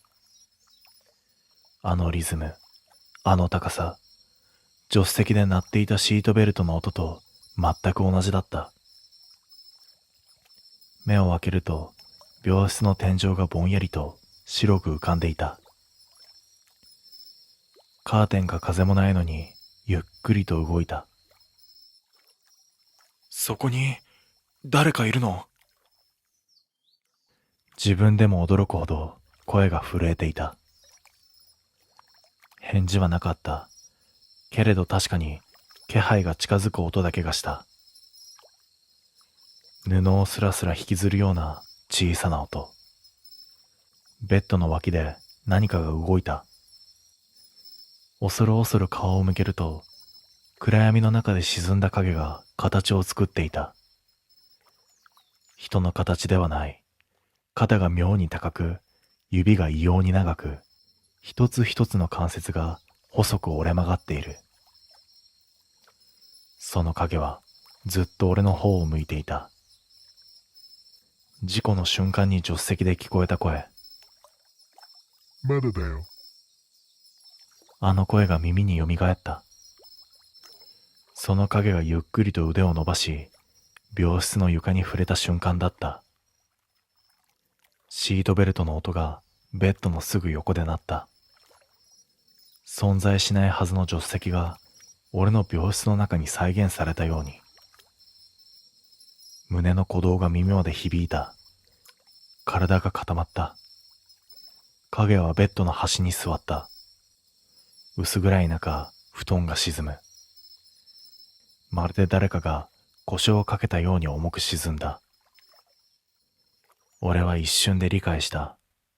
あれは祠にあった祀られていない存在で、俺に張り付くために観光地からついてきた。事故を起こしたのではなく、事故の直前俺を乗せるために揺らした。次の瞬間、影がゆっくりと顔を近づけてきた。目も鼻も口もわからない面白い面。祠で写真に写りかけた白い指と同じ質感。そして耳元ではっきり聞こえた。まだ連れて行ってない。全身が凍りついた。一気に呼吸が浅くなる。その時病室のドアが勢いよく開いた。看護師が慌てた様子で入ってきた。ちょっと、起きてますか？さっき心電図の反応が急に下がって。看護師がライトをつけた瞬間、影は一気に薄くなり、床へ沈むように消えていった。だが消える前、床に残された跡だけは見えた。細い三本指の跡がベッドの方へ向かって引きずられていた。看護師は気づいていなかった。だが俺には分かった。あれはまだ助手席に座ったまま俺を迎えに来ている。退院して帰る車に乗った瞬間、また隣に座るつもりだ。そして次こそ連れて行くつもりだ。俺はまだあの日の観光地から帰れていない。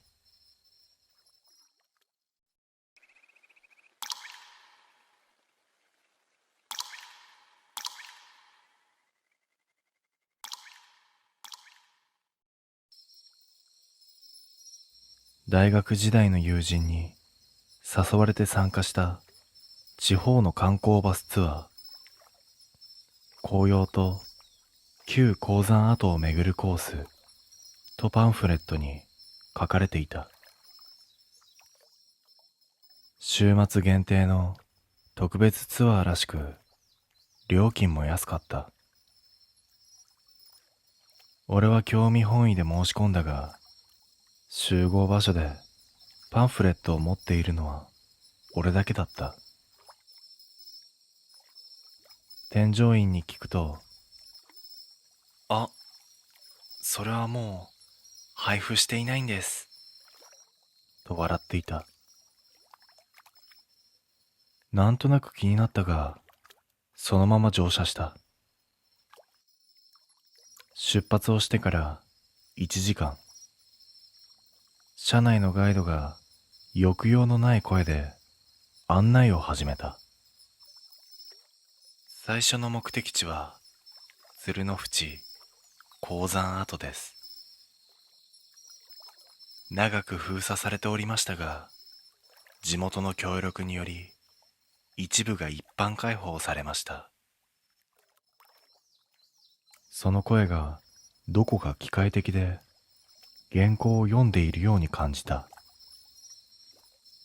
周りの乗客は皆無言で、どこか表情が硬い。俺は座席の隙間から覗き込むように前を見たが、運転手の後ろ姿がやけに小さく見えた。峠を越え、トンネルを抜けた瞬間、風景が急に変わった。紅葉の参道のはずが、灰色の岩肌がずっと続いていた。廃墟のような建物が並び、看板の文字は消えている。ガイドが言う。こちらが鶴の淵鉱山跡でございます。だが、その声が終わる前に、窓の外の建物が音もなく消えた。まるで霧の中に溶けるように跡形もなく。今、見えましたよね。俺が隣の男に声をかけると、彼はきょとんとした顔で、何がですと答えた。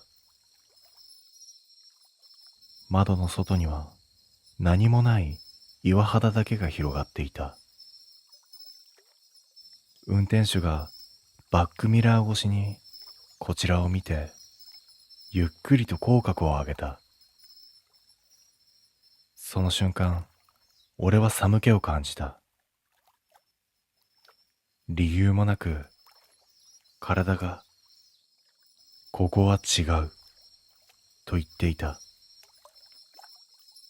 昼前に二つ目の目的地へ向かった。幻の滝という名の滝を見に行きます。とガイドが言った。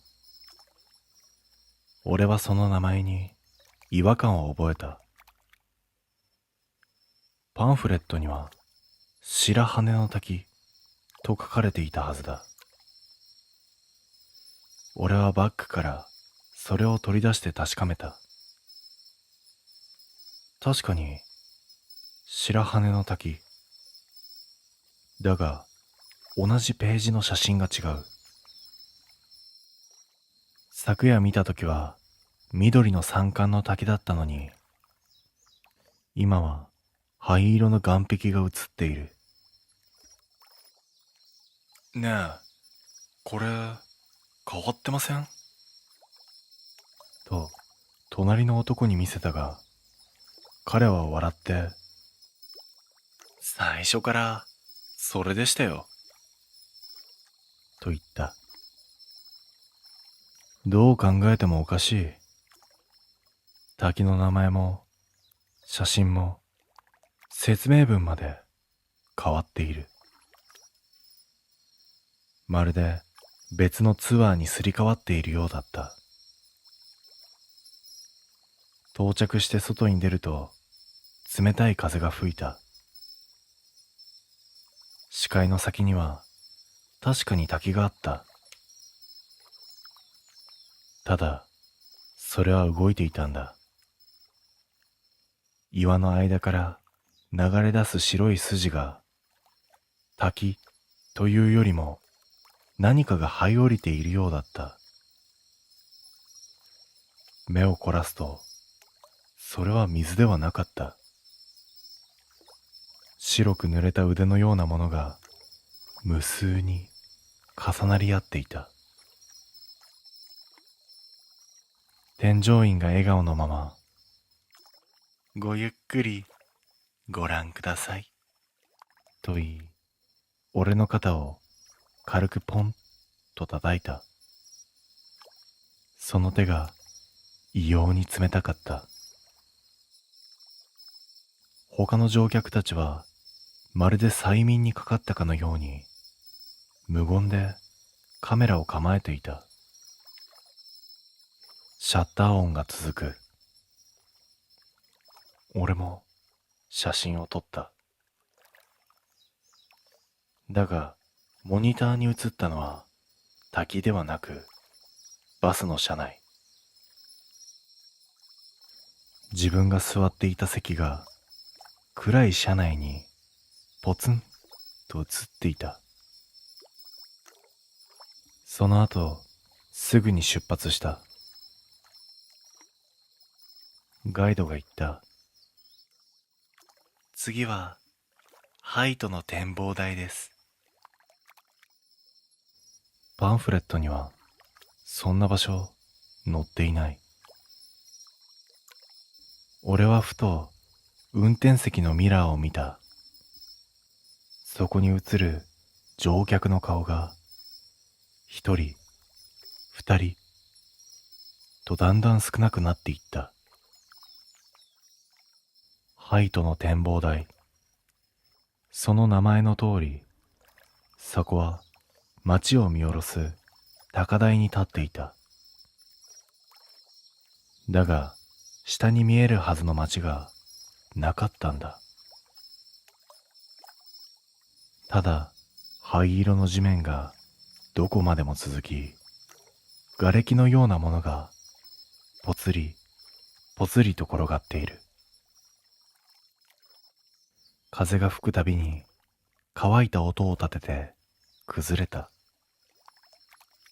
俺はカメラを構えたがピントが合わない。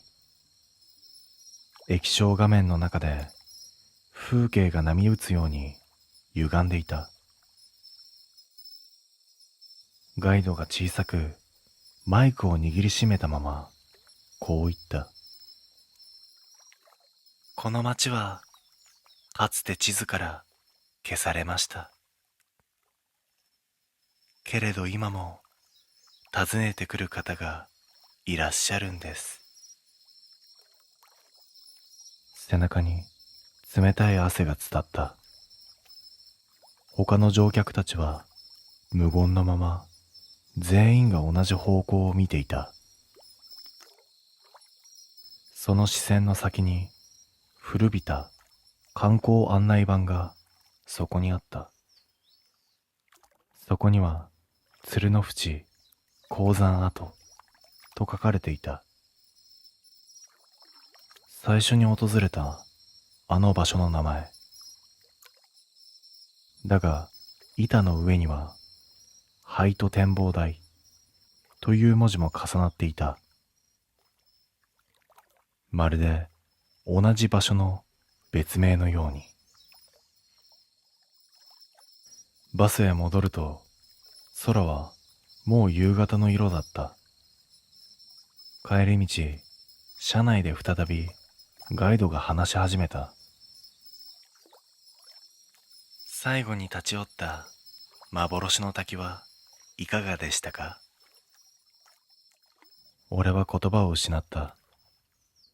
あの滝を見た。あの異様な光景を。確かに。だが、隣の男が笑いながら言った。滝なんてなかったじゃないですか。ホテルに戻り、写真を確認した。どれもただの山と道路しか写っていない。滝も鉱山跡も展望台もなかった。ただ一枚だけ。最後列の座席から撮ったと思われる一枚に、窓ガラス越しにこちらを見ているガイドの顔があった。笑っているのに目が真っ暗だった。俺は翌朝、旅行会社に問い合わせた。鶴の淵鉱山跡ツアーの件で話があります。受話器の向こうで担当者が言った。申し訳ありませんが、そんなようなツアーは弊社では企画しておりません。机の上のパンフレットを見た。表紙の文字がいつの間にか変わっていたんだ。紅葉と旧鉱山跡をめぐるツアーではなく、こう書かれていた。消えた観光地を巡る旅。